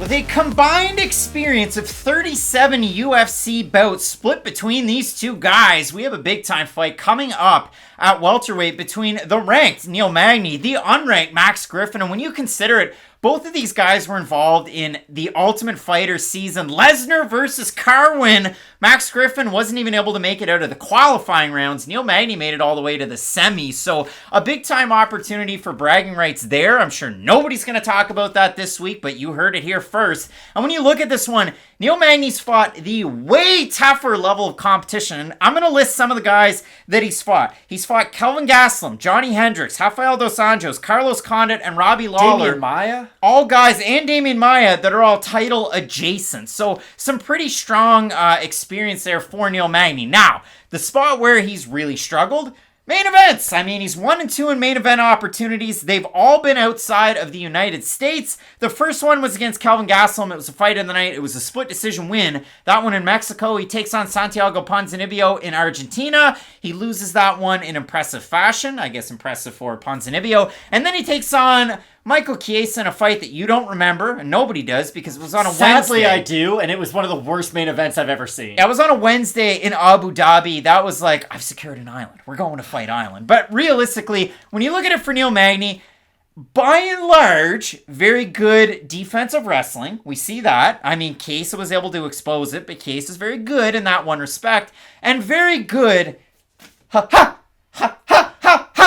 really good volume, and it lasts from the first round all the way to the third round. And if you go back and watch his last fight against Jeff Neal is one of those guys that's very, very cerebral, really picks his shots. It was to his detriment, especially in the third round when he was fighting Magny, because even Magny on the back foot, he's popping volume, he's pawing out the jab, he's throwing that right hand out there, he's throwing a leg out there. He's always doing something in those circumstances. And listen, we're to the point right now where Neil Magny is still ranked at 34, putting on performances like this, and it's really freaking tough to beat him. You know country music a lot better than I do. Who's the guy who sings, "When it rains, it pours"? You don't know who Luke Combs is? I don't listen to a lot of country music. He's So Neil Magny, that is his career. Like, when he's winning, he wins 7 fights in a row, and you're like, wow, Neil Magny's back. Because that's been the story of Magny's career. He'll go on a long win streak, get a big opportunity, similar to the one he got against Damian Maia, and that's always the first one I go back to. UFC 194, I don't know why my memory is so good about Neil Magny versus Damian Maia, but when Maia is having success, he takes him down, immediately takes his back, and there's not a lot of give and go. 190, sorry, I was off by a few. When Neil Magny's having success, though, like you had said, it's a lot of volume. It's just a lot at once. But when things are going poorly for Neil Magny, oh my god, they go poorly. And I bring up a basketball a lot on this channel, and when you watch a lot of any sport, you just sort of focus on a team's weaknesses more than their strengths, because coaches at the professional level are really, really smart, and that's what they focus on too. And if you guys know anything about the Philadelphia 76ers, you would know they've got some strengths right now. James Harden, Joel Embiid, that's good. A lot of weaknesses on that team, though, that people just don't want to talk about, and that feels like the game of Neil Magny, because if we just want to talk about the positives, I'd argue he's one of the best volume strikers in this division, one of the rangiest strikers in this division, and I know we'll have more to talk about this, probably at least an above average wrestler. I would say one of the better overall grapplers in this division. But that's the thing about Neil Magny. He's not really a wrestler. He's not really a jiu-jitsu player. He uses a lot of clinch, and he uses that for his striking. He's really good with his elbows up close. It's just nothing Neil Magny does is really by the book. This is what I will say, though. When he is able to keep his range, he is a very, very tough fighter to fight. I always go back, and again, to the Kelvin Gastelum main event, because against Gastelum, he starts out very strong, but as the fight goes on, Gastelum's starting to close the distance, and he gets closer and closer and closer, to where he drops Magny twice in the later rounds of that fight. But, like I said, early in the fight, when Magny's having a lot of success with a lot of his volume, Gastelum can't get anything going, because when you're fighting someone like Magny, it's kind of like fighting Aljamain Sterling with way worse grappling. You have to worry a lot about the volume, you have to worry a lot defensively, and you can't really throw your own punches, because when you're fighting an opponent who's always doing something to you, you're the one reacting to what they're doing, and you're not the one imposing your will. So let's go to the flip side of Max Griffin. We brought up some of the weaknesses of Neil Magny. Magny, I don't think, is going to get out-wrestled by Max Griffin. I think Max Griffin hits a lot harder, especially with his boxing, but the thing I worry about with Griffin is that if he is going to have success in the feet, he really is only a boxer, and I think that's going to be really tough to do against someone like Magny, who can implement his front kicks and leg kicks so well. When you look at it for Max Griffin, I had no idea, and I've been doing this for a time or two, that he's a black belt in Bok Fu. Do you know what Bok Fu is, Matt? No idea. It's a combination of Kempo, Karate, Taekwondo, and Kung Fu. I had no clue! And this has been a known thing that's out there for a long time. But again, you look at the win streak that Max Griffin's on, and it's completely resurrected his career. And I know he had lost 2 in a row, one to Alex Morono. That was a wild fight. Griffin comes back near the end. Split decision loss to Alex Oliveira. He goes out there against Ramiz Brahimaj and just takes everything he ever worked isn't great, for. Though. And then he goes out there against Sung Kanon, and he looked like a man possessed, finishing him early, throwing the kicks, really putting everything together. And then his last time against Carlos Condit in the first round, it was okay. We're here. We're really doing this. So again, in that fight, knocks him down. I mean, it was just work. He was totally outworking him. Let Condit back in the second round. In the third round, he really took over. But really what I had there was, he actually had really good leg kicks in his last fight, which isn't something that we talk about a lot out of Max Griffin. And he was throwing them so damn hard that, Condit couldn't check them. Condit was, spinning on everyone. It really did. Condit's retired 7 times before that fight. It really did take him away. Condit was on a nice little run before that one. You simmer down. Craig, he beat Court McGee. He wasn't on a nice little run. And in that Morono fight, again, I bring that up because Max Griffin got dropped in the second round of that, only to rally back. So again, very, very tough fighter, very tricky fighter. Again, I know he's trained a little bit out of Team Alpha Male, a little bit out of MMA Gold, but primarily out of Mare Noble's martial arts and kickboxing. So when it comes to this fight, again, with Max Griffin, it's a lot of forward pressure, and he kind of can follow guys. He doesn't necessarily cut the cage all that well. For Neil Magny, we don't talk about this very often, but a fighter who's very good on the back foot at still throwing a lot of volume, still doing something. But here's the problem, though. When he's on the back foot, that's when he's susceptible to getting hit by power shots. He was on the back foot against Ponzinibbio. He was on the back foot against Gastelum when he got caught. That's when he is susceptible to those big shots. Like most people. But when we look at the odds for this then it's not a strength for him, then, if it gets caught like most people. 25-9. We're talking about a very good fighter who's only losing to the upper echelon, getting knocked out. I understand, though, but I wouldn't say striking on the back foot is a big strength of Magny. That's what I would watch out for if I think Griffin's going to have a lot of success. I think Magny needs to be the one walking forward, because when he is walking backwards, he is super susceptible to leg kicks and power shots. So I don't think Magny's that good of a striker moving backwards. I really do think he's going to need that forward pressure. Beat the tar out of Jeff Neal in the third round of his last fight doing that. We look at the odds for this one. Neil Magny open -150. He's -220 right now. Max Griffin open at a +130. He's +180. If we have a look at the Tapology votes, surprise to us, they are to you. Matt, I'm going to say 65% over under Magny. I would say over. I'm going to say, oh my goodness. 979 total votes, 92% Magny, 86% by decision for the 8% that have Griffin, 52% by decision, 34% by knockout. I think Neil Magny's going to win a decision in this one. I know that might be, a shocker to most people. But, you look at this one, Matt. Max Griffin's on a tidy little run. But I don't see him having the tools. And when he really does set up those power right hands, they're great. And he could do that against Magny. I just don't see it in this one. So you brought up the Jeff Neal fight a lot, and I do think that's a good one to bring up. But I go back to the Li Jingliang fight, too, because what Neil Magny was able to do against Jingliang was, when we're all the way on the outside, I'm going to have a lot of volume, and the second you get close to me, I'm going to clinch you and throw elbows, and that's it. He never gave Jingliang the chance to get the fight in his Goldilocks zone to where it was his perfect range. And oddly enough, Max Griffin does have a similar perfect range to someone like Li Jingliang, where they can land the leg kick, where they can land some of those uppercuts. Neil Magny is made to fight some of those guys. Now, again, the upper echelon power punchers are always going to give Magny trouble. But against these other sort of well-rounded type of fighters, Magny's always going to have a lot of success, I believe. So unless Magny has completely fallen off, because he has been at the top of the division for a long time, I do like him in this fight, though. Big time opportunity for both of these guys. Do you have sea-level Max Griffin? Do you have mountain-level Neil Magny, a majestic fighter out of Elevation Fight Team? Let us know down below in the comments section who you have in this fight and in the rest of them. You guys drive the channel, and we certainly appreciate that. Big time fight in the main event. You got Curtis Blaydes taking on Chris Daukaus. Keep it locked in with Fight Night Picks. We always say, let's get into it. Manon Fiorot is one of the biggest rising stars in the women's flyweight division since it was introduced in 2017. She's going to be taking on the former Invicta champion who was able to get a round. She won a round against the champion. I'm going to talk about it. Valentina Shevchenko. We're talking about Jennifer Maia. And this one, I'm going to throw it up there on screen from Jennifer Maia's Instagram. She announced that she had signed the contract 2 weeks ago.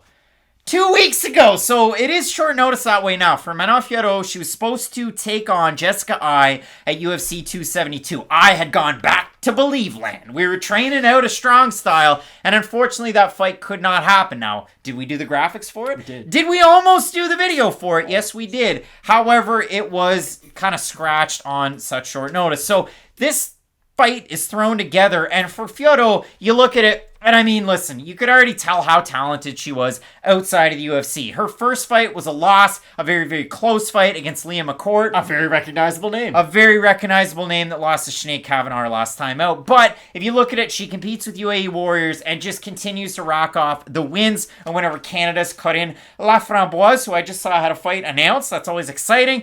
Somebody that she actually trained with getting ready for her last fight, and I saw that one was Corinne La Framboise, because for her, Brazilian Jiu-Jitsu black belt, Fiorot actually played on the ground a little bit and won out in some of those exchanges. I think that is important. Although if you look at La Framboise in her career, maybe not the highest of highs, but when you consider everything, it is important. But when you look at Manon, again, I've called her the Maria Sharapova of MMA striking because it's a lot of when she's throwing those kicks, but front kicks, side kick to the body. Like, we know what Manon Fiorot is going to bring. And the level of competition in the debut, Victoria Leonardo, maybe not the best, but a recognizable name. Tabitha Ricci is not a flyweight, and that fight never should have happened, but Manon looked very good. And then her last time out against Maia Bueno Silva, that's where we finally get to learn a little bit, because Maia Bueno Silva, very good boxer, very good at closing distance. Judges scored the contest, 30-27, 30-27, 30-26.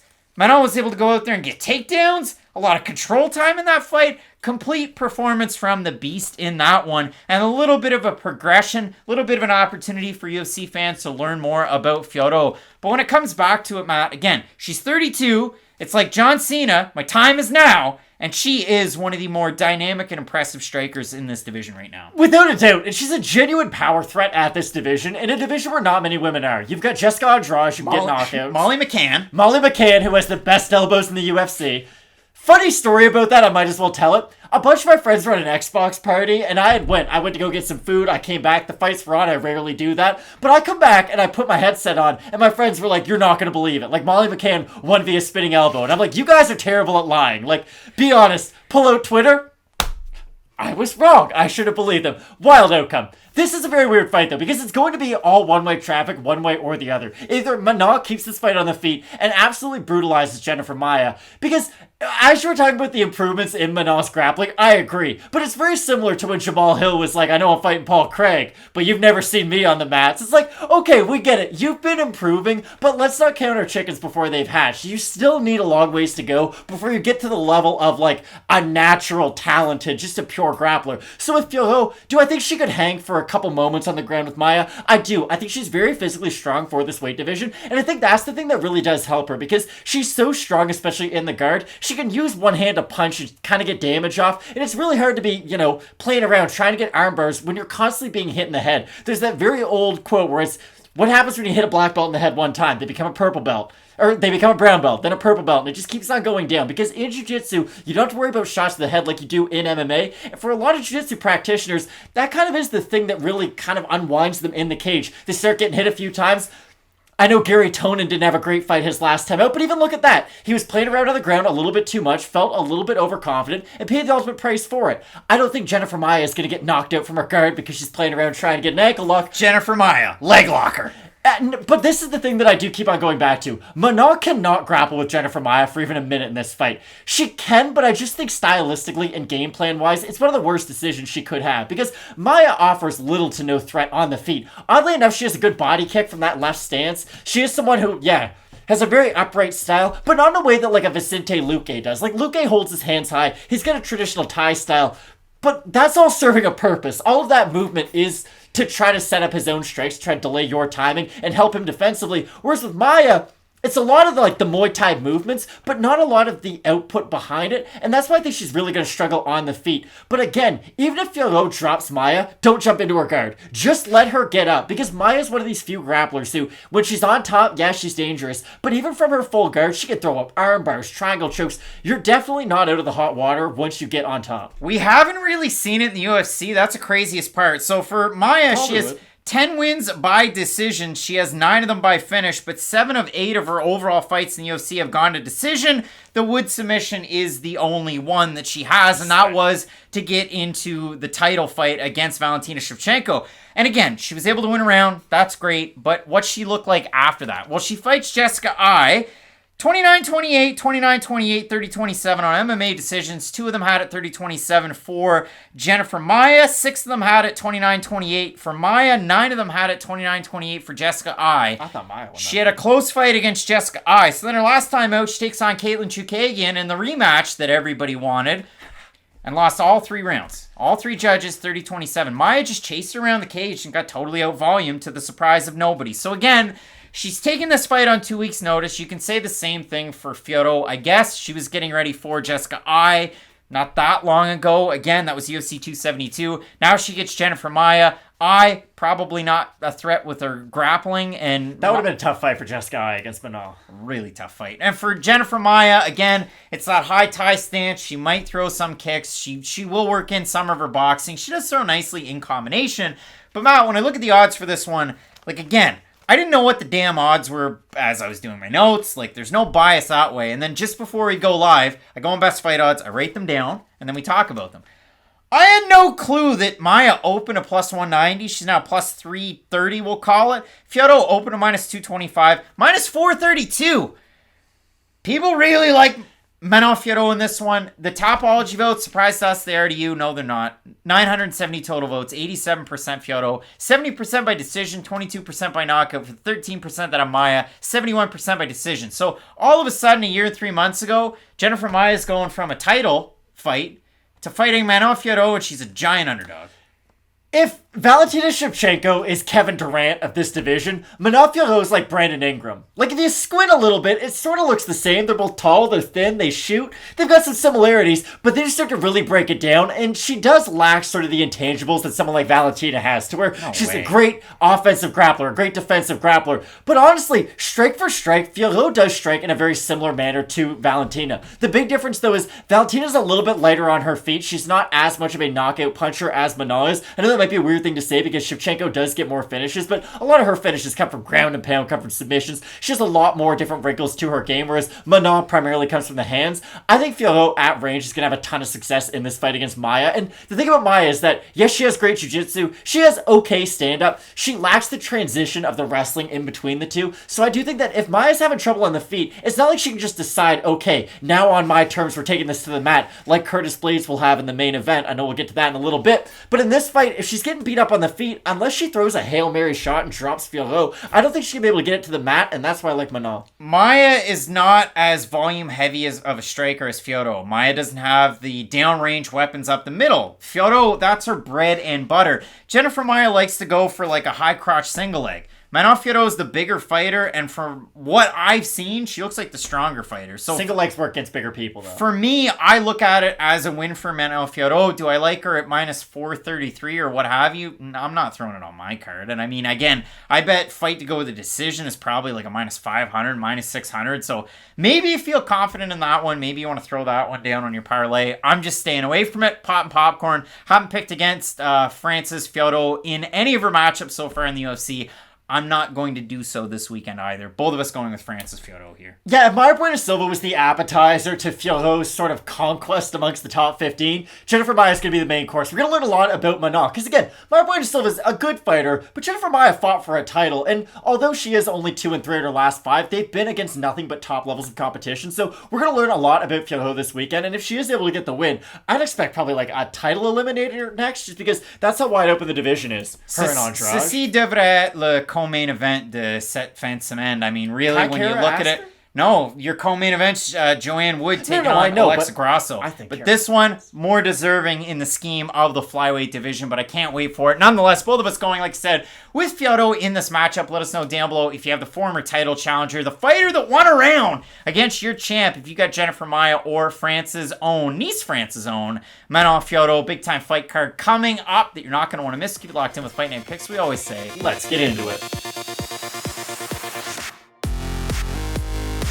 Real barn burner of a fight coming up this weekend. The fans wanted it. You get it. This is the pinnacle of heavyweight MMA, especially unranked heavyweight MMA. I mean, really, if you consider this in the lineage of combat sports at heavyweight, Ali Frazier, 1971. You had Shane Carwin against Brock Lesnar in a battle of behemoths. Coming up this weekend, 44-year-old Aleksei Oleinik is looking for his 60th pro win. He's taking on a transplanted light heavyweight, the sledgehammer Ilir Latifi, a man who loves to ride horses with no shirt on. He is 38 years old. Matt, I hate this fight. It's ridiculous. You know how kids are always like, my dad could beat up your dad? You know what the Fighters Hotel? Probably Ilir Latifi's kid and Aleksei Oleinik's kid are like, my dad could beat up your dad. Little do they know they're actually fighting and are the ages of fathers. This is a very strange fight because Ilir Latifi does not belong in this division, and it is very, very clear the second he fights at heavyweight just how much smaller he has been to everybody he's fought frame-wise. Hold the phone now. We go back to Ilir Latifi's pro debut.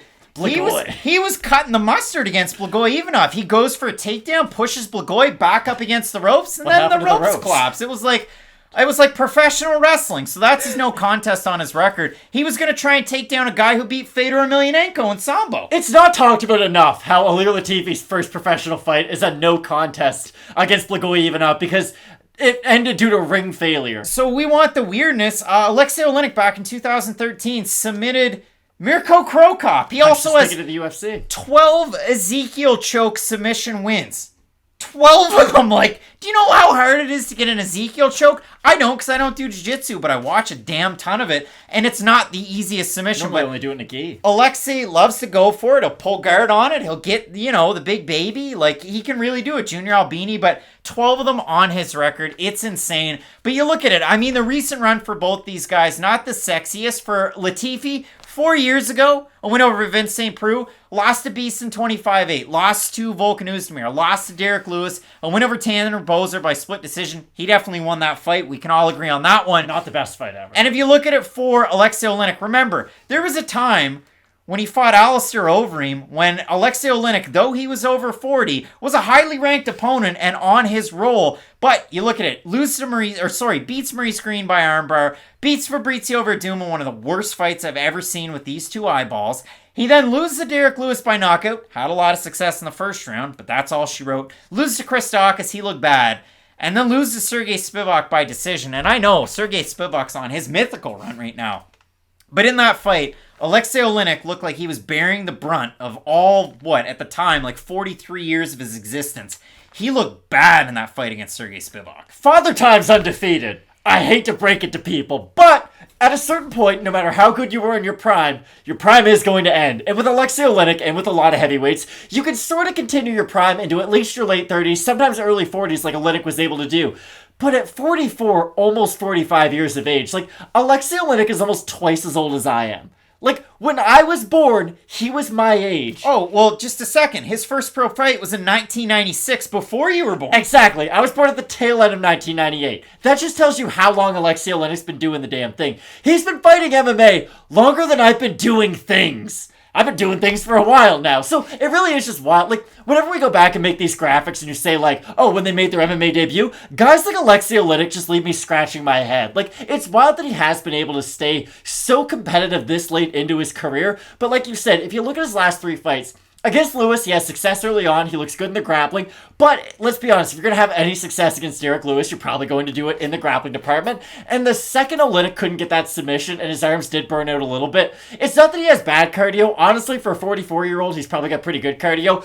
But it's not really like world-class athlete cardio at this point. He has that good first burst, but right now Oleinik reminds me of the stage that Joe Lozon was at near the end of his sort of run. And I know Lozon's fighting Cowboy here soon, but let's be honest, it's a sad fight for both guys compared to where they were in their primes. With Ilir Latifi, though, this one I keep on going back to. Aleksei Oleinik, a good striker, definitely an improved striker. He dropped Travis Brown. He was able to box up Fabricio Verdun quite a bit, but against the top-tier power punchers, he does struggle. Not a great wrestler. He's got wonky takedown attempts, and one of the best grapplers we've ever seen once the fight does hit the mat. Ilir Latifi is nothing but a torso with knees. He's so hard to take down in any division that I find it very hard to believe that Aleksei Oleinik is going to be able to have sustained grappling success against Ilir Latifi, because the way I look at it is, if Oleinik can get him down early, he's only got like a minute and a half burst until his arms burn out, and then we do just sort of see that lumbering guy who stands on the outside. Hold the phone here. So the one thing that I want to see out of this fight, because we poked fun, we've made our jibber jabbers. I look at it for Aleksei Oleinik. I want to see a second round. You know why? Why? Because I fucking love it when Aleksei Oleinik lays his back on the canvas, they lift his legs up, they get the blood from his feet back up to his heart, and it's second round Oleinik time. And I look at this one, the biggest thing that surprised me out of doing the deep dive on these guys, if I had to guess how many followers, and it means nothing to the game of MMA, Aleksei Oleinik had on Instagram, it wouldn't have been 1 million. It wouldn't have been 1 million. He has 1 million Instagram followers. He takes, like, glamour shots over there. You beat Mirko Krokop, the world is yours. Apparently it is. I mean, Nas probably knows who he is. The craziest part about it for Ilir Latifi, he's been training at the UFC PI on Instagram 2 weeks ago. He's got a picture with Denis Tiuliulin, who's on this card, who might win, but probably not. Magomed Ankalaev and Beastin 25-8, former opponents. So you like to see that one. I'm surprised Beastin 25-8 goes to the PI, but when they call, he answers, and he ends up there, probably there for Karl Roberson that we saw recently. The other thing about it, too, when I look at it for Latifi, 7 weeks ago, he's at the PI with Tim Johnson. Then before that, he's over at Extreme Couture. I'm going to throw the picture up there because he's there hitting the mitts, and then he's also there boxing around with Francis Ngannou. The other part about it, he shows up to practice wearing a Knicks jersey, a Carmelo Anthony Knicks jersey. That's like fire. Ilir, what are you doing? Like, You don't like mid-post ISO scoring in the mid-2010s and late 2000s? You know I do. I mean, Melo, I'm a big Melo guy, but it was the weird, like, it's like, again, it's like that guy in gym class that wants to impress. Here's Ilir wearing his Knicks Carmelo Anthony jersey. So I do like it. I like the quality of training partner. We know that he trained or has trained primarily at All Stars. He's also spent some time training in and around the Miami area, hence the horseback at sunset on the beach. He looks better doing it than I would. But when it comes down to this matchup, Matt, I threw my notes because this one just throws me for a loop. You have Latifi opening a -150, -175. You have Oleinik at a +130, now a +150. I know a lot of people are going to say Oleinik as an underdog, probably a good shot. So let's throw it on over to the Tapology vote. Surprise us there to you. I'm going to say over-under 70% Latifi. I'll say under. I'm going to say under. Yeah, look at that. 990 total votes, 58% Latifi, 42% by decision, 49% by knockout. For the 42% that have Oleinik, 79% by submission. Matt, it's hard to get a neck when you can't get it. It really is. And again, that's what this fight keeps on going down to. On the feet, can Oleinik have success?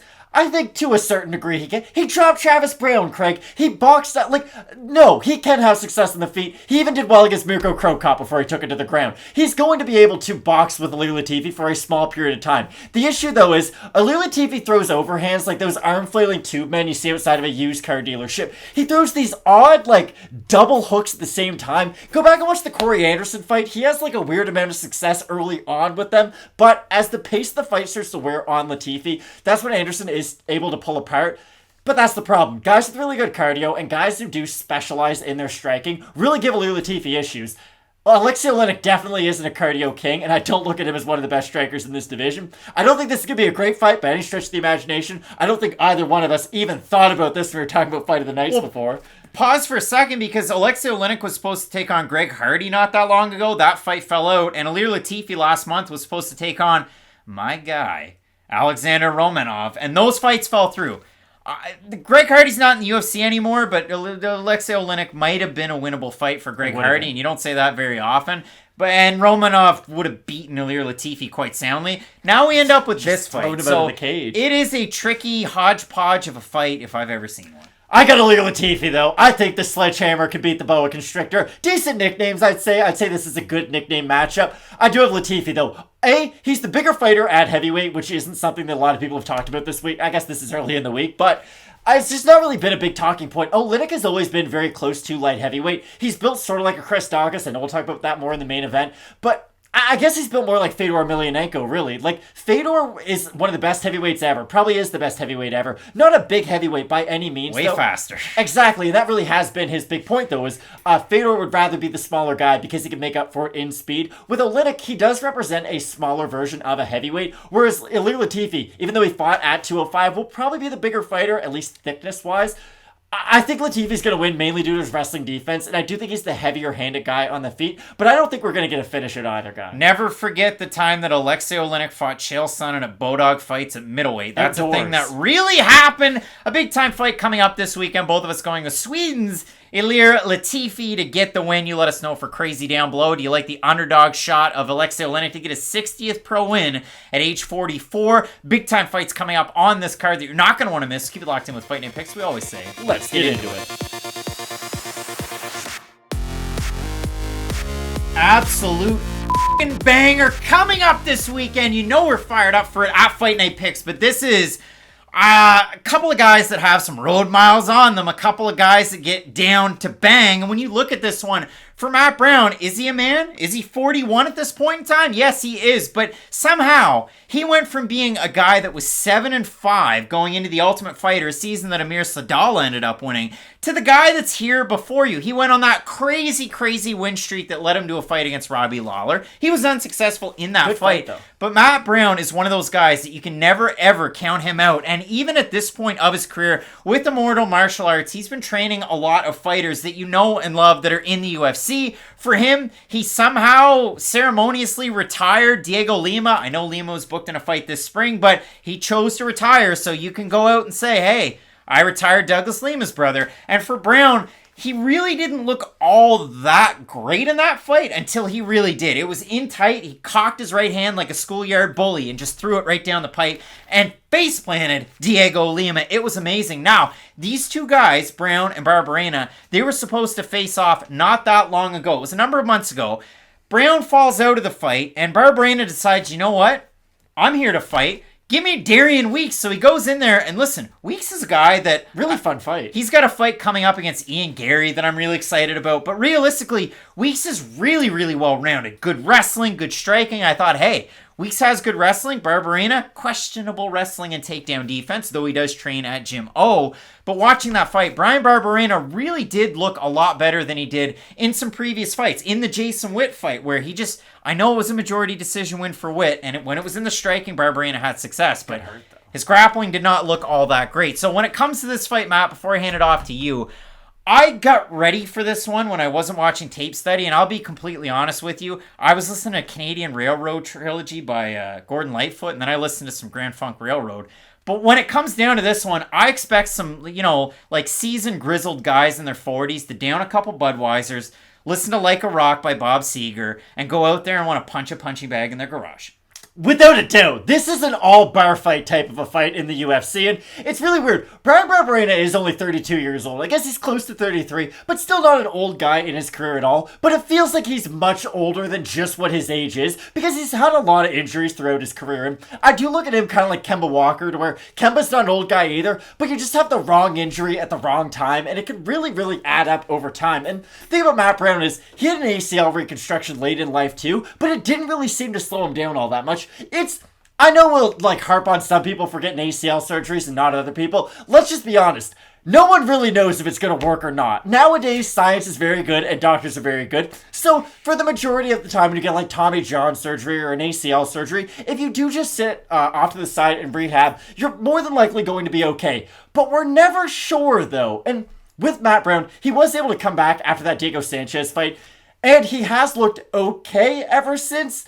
It's been really weird. You go back to the Miguel Baeza fight, gets off to a great start, and my buddy Tim likes to bring up this fight all the time because, to my credit, gonna be able to pat myself on the back, I said Matt Brown's gonna hurt Miguel Baeza and get knocked unconscious. And what happened in that fight, Craig? Matt Brown hurt Miguel Baeza and get knocked unconscious. That really has been the story of him in this last little run, to where he is willing to eat a punch to land a punch.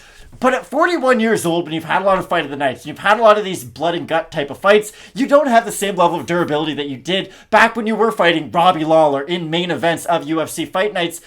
We're just definitely not going to see the best version of Matt Brown, and that's something I can guarantee you. With Barberena, and I'm really glad you brought this up based on his last fight, it looked like he was starting to trend downwards with a lot of these injuries, and with just, let's be honest, the road wear on Bryan Barberena. He's taken a lot of damage in some of these fights. But in his last fight, it did give you at least a little bit of confidence that he is getting back to his old form. I was bringing up Thiago Santos, to where right after the ACL surgeries, he looked awful. And he has looked a little bit better ever since. I know he lost to Ankalaev, but let's be honest, it's not like he got destroyed by Ankalaev. He made that a fairly competitive fight. With Barberena, I do feel like we are getting back to the borderline top 15 guy, but that's my problem. Do you even think Prime Barberena could beat Matt Brown, or is this just going to be one of those 50-50 fights no matter what stage of either guy's career they'd be in? Prime guy, wild fight. Matt Brown probably beats him prime. Off prime guy, still a wild fight. And the craziest part about it, for Bryan Barberena, you got to consider the Ellenberger brothers. They probably sit at home and he's in that Pedro Siriaco Yankee killer mode where, well, I beat one, and then I beat the other one, and I finished both of them, and I knocked them both out. So for Barberena, the craziest part about it is, when I look at all of the body of work, did he finish Sage Northcutt? He did. That did happen. 7-6 in the UFC. His losses, just a few of the 6. I've got 4 of them. Colby Covington, Leon Edwards, Vicente Luque, Rude Boy Randy Brown. Those are all very good fighters. Those are all really good fighters. And then again, from 2020 to now, he's fought Anthony Ivy, Jason Witt, and Darian Weeks. Compare that to 2019 when he fought Luque and Brown. We're not even talking about the same thing. And listen, he rallied in the 3rd round against Jason Witt. He rallied against Weeks. He had a great 3rd round. Barberena's had the sticking power in his last couple of fights. But again, Anthony Ivy didn't have a good run in the UFC. I was looking forward to more, actually. I actually liked the tape study that I did on Ivy coming in. And Darian Weeks, I think, I don't know how long he's going to be around in the UFC, but I really do like his style. I like what I saw outside of it. And Jason Witt's going to wrestle you, and if he doesn't wrestle you, he might get finished. The thing that is concerning, though, is that Witt did have success on the feet against Barberena, which is not something I thought he would be able to at all. Going into that fight, of course you figured Witt would be able to take him down and have success if he was able to get it down, but Barberena did seem a little bit hesitant on the feet in that fight, and that's what does make me I'm not picking Matt Brown. I'm still trying to figure it out as we're shooting this video. But with Matt Brown, no matter what, he's going to be aggressive, and he's going to land a big shot. I just don't know if Bryan Barberena can eat those shots consistently at this stage of his career. And I know he came back against Witt, but I do think Matt Brown hits a considerable amount harder than Jason Witt. But here's the thing. You brought it up. Bryan Barberena, not a great wrestler. I think he's a whole hell of a lot better of a grappler than Matt Brown is at this stage of his career. Matt Brown got out-grappled by Carlos Condit, and that's something that pains me to say, but it was something that happened, so I have to say it. I think if Barberena decides to grapple, it's by far his easiest path to victory. So listen to Face the Pain, listen to a little bit of Korn, don't listen to Gordon Lightfoot and, Grand Funk Railroad like I did getting ready for this one. But it comes to the odds. Matt Brown opened a -150 favorite. He's at par now, so that means Barberena opened a +130. We have a look over on Tapology. The votes are a surprise to us as they are to you. I'm going to say over under 65% Bam Bam. I would say over. And no, Other way. 1,001 total votes, 72% Brown, 23% by decision, 69% by knockout for the 28% that have Barberena, 55% by decision, 35% by knockout. Matt, when it comes to this fight, if you look at the way that Matt Brown fought Diego Lima, Lima's doing a great job moving on the outside, which we don't always talk about, but fighting behind the jab, going 1-2, landing really nice leg kicks that were really starting to compromise Brown from either side. This was Lima. Bryan Barberena has a great arsenal of kicks. It just depends on when he throws them. When he fights wrestlers, he doesn't throw them. It makes a lot of sense. When he fights some strikers, he doesn't throw them. That's a little bit puzzling. When he fought Jason Witt, that was coming off of like some really bad injuries, like life-threatening injuries. So it was a little bit, I got to turn everything up. And I attribute it to, again, you're getting your timing back, plus you're fighting a wrestler. But when I look at this one, again, Matt Brown for 41 still hits hard as a truck. And at the same time, Matt Brown doesn't throw a ton of volume. When he does, he makes it count. Exactly. But Matt Brown, my favorite shot that he throws, you don't see this very often. Elbows. Lead leg kick to the body, and it cracks, and it throws to great effect. But again, elbows are great. He's the best elbow fighter in the UFC. I love his front body kick, his lead leg body kick from the orthodox stance. It's one of my favorite things to watch him throw. But again, great right hand from a lot of different angles too. And I love Matt, again, I don't cheer for any fighter in the UFC because we're way too attached to the sport. Just watching fights all the time. I don't care about what people do outside of the cage, none of that. I like Matt Brown, though. I can't even pick him to win this fight because here's the thing. He's not a great grappler at this stage of his career, and he wasn't in his prime either, but when he did have his run into the top 15 and really into the top 5, he was able to just be effective enough with his stand-up to where I'm so aggressive and I'm so heavy-handed that I never really give a wrestler the chance to throw back at me. And then you started to figure out, though, that his durability was getting chipped away at. Go back to the Jake Ellenberger fight. Jake Ellenberger was way past his prime, and that was supposed to be a build-up fight for Matt Brown, coming off of a loss to Damian Maia in Brazil at UFC 198, I believe. No, that's exactly right. But what Matt Brown found himself in, he got wheel kicked to the body by Jake Ellenberger and got finished early in that fight. Then his next time out, has a great back-and-forth performance against Cowboy Cerrone, but we all remember how that fight ends, by one of the greatest head kick knockouts of all time, that Cowboy landed on Matt Brown. My issue is, I think Brown can have success. I just don't think it's going to be sustainable against Bryan Barberena, who, yes, I worry about some of his injuries, especially throughout his recent history, but the baseline version of Bryan Barberena is he's extremely well-rounded. Yes, he has a few weaknesses, you're right, his wrestling defense isn't great, but I'd still say overall, he's at least a decent grappler to where Matt Brown will be able to have a lot of success on the mat with him, so I think this is sort of a reassessment fight, if you will, for Bryan Barberena, but this is one that can get him right back on the winning track. Big time opportunity for both guys. Again, for Barberena, if he gets backed up, what's he going to do? Because Matt Brown is going to try and push that pace against you, but I like the complete arsenal, like I said, of Bryan Barberena. I like the volume out of him too, historically, and I got to go with the 32-year-old in this fight. So both of us going with the man himself at a gym. It's Bryan Barberena, but this should be a classic fight that you could find in a parking lot on a weekend somewhere near you. I'm so excited. I absolutely love it. Let us know down below what you're thinking of this matchup. We have Askarov versus Kai Kara-France. We have Grasso versus Wood, and in your main event, Curtis Blaydes taking on Chris Daukaus. You're not going to want to miss. Keep it locked in with Fight Night Picks. We always say, let's get into it. With Brandon Moreno switching things up and going over to Glory MMA and Fitness, and a rematch with Figgy Smalls and Mexico's own in a bit of doubt, we have a big time fight coming up this weekend for a couple of guys looking to plant their flag atop the hill that is the next title shot at flyweight. It is Bullet Askarov, the undefeated man who has a draw against the now former champion Brandon Moreno in his UFC debut, taking on Don't Blink Kai Kara-France, who just picked up a big-time first-round knockout win over Cody Garbrandt his last time out. Matt, after Kai Kara-France won that fight, which was not that long ago, we go back, and it was, 2 months and a week ago. You look at it, and talking to Joe Rogan, these were his exact words. I told you I was going to answer a lot of questions tonight, and that's what I did. I know I'm the best in the world, and taking out a former champion makes me, it just puts me right in line for the next title shot. And guess what? Didn't mean a damn thing. And for Aliaskhab, his last time out, he fought a guy coming off of 2 title shots, and he got absolutely beaten senseless in both of them. And Joseph Benavidez, and what did Aliaskhab do? I know it's by decision. He beat him very soundly, and he looked improved on the feet. So for Aliaskhab, you would have thought, okay, a win the way he was able to do it against Benavidez, maybe you get a title shot. Up this high, undefeated, a lot of hype, incredible grappler, and we'll get to that. But then he gets booked in a fight against Alex Perez in the summer, and Askarov's injured, so he's out of the fight, and Perez does the dance of I'm going to fight Matt Schnell, and then I'm going to fight Matt Schnell again.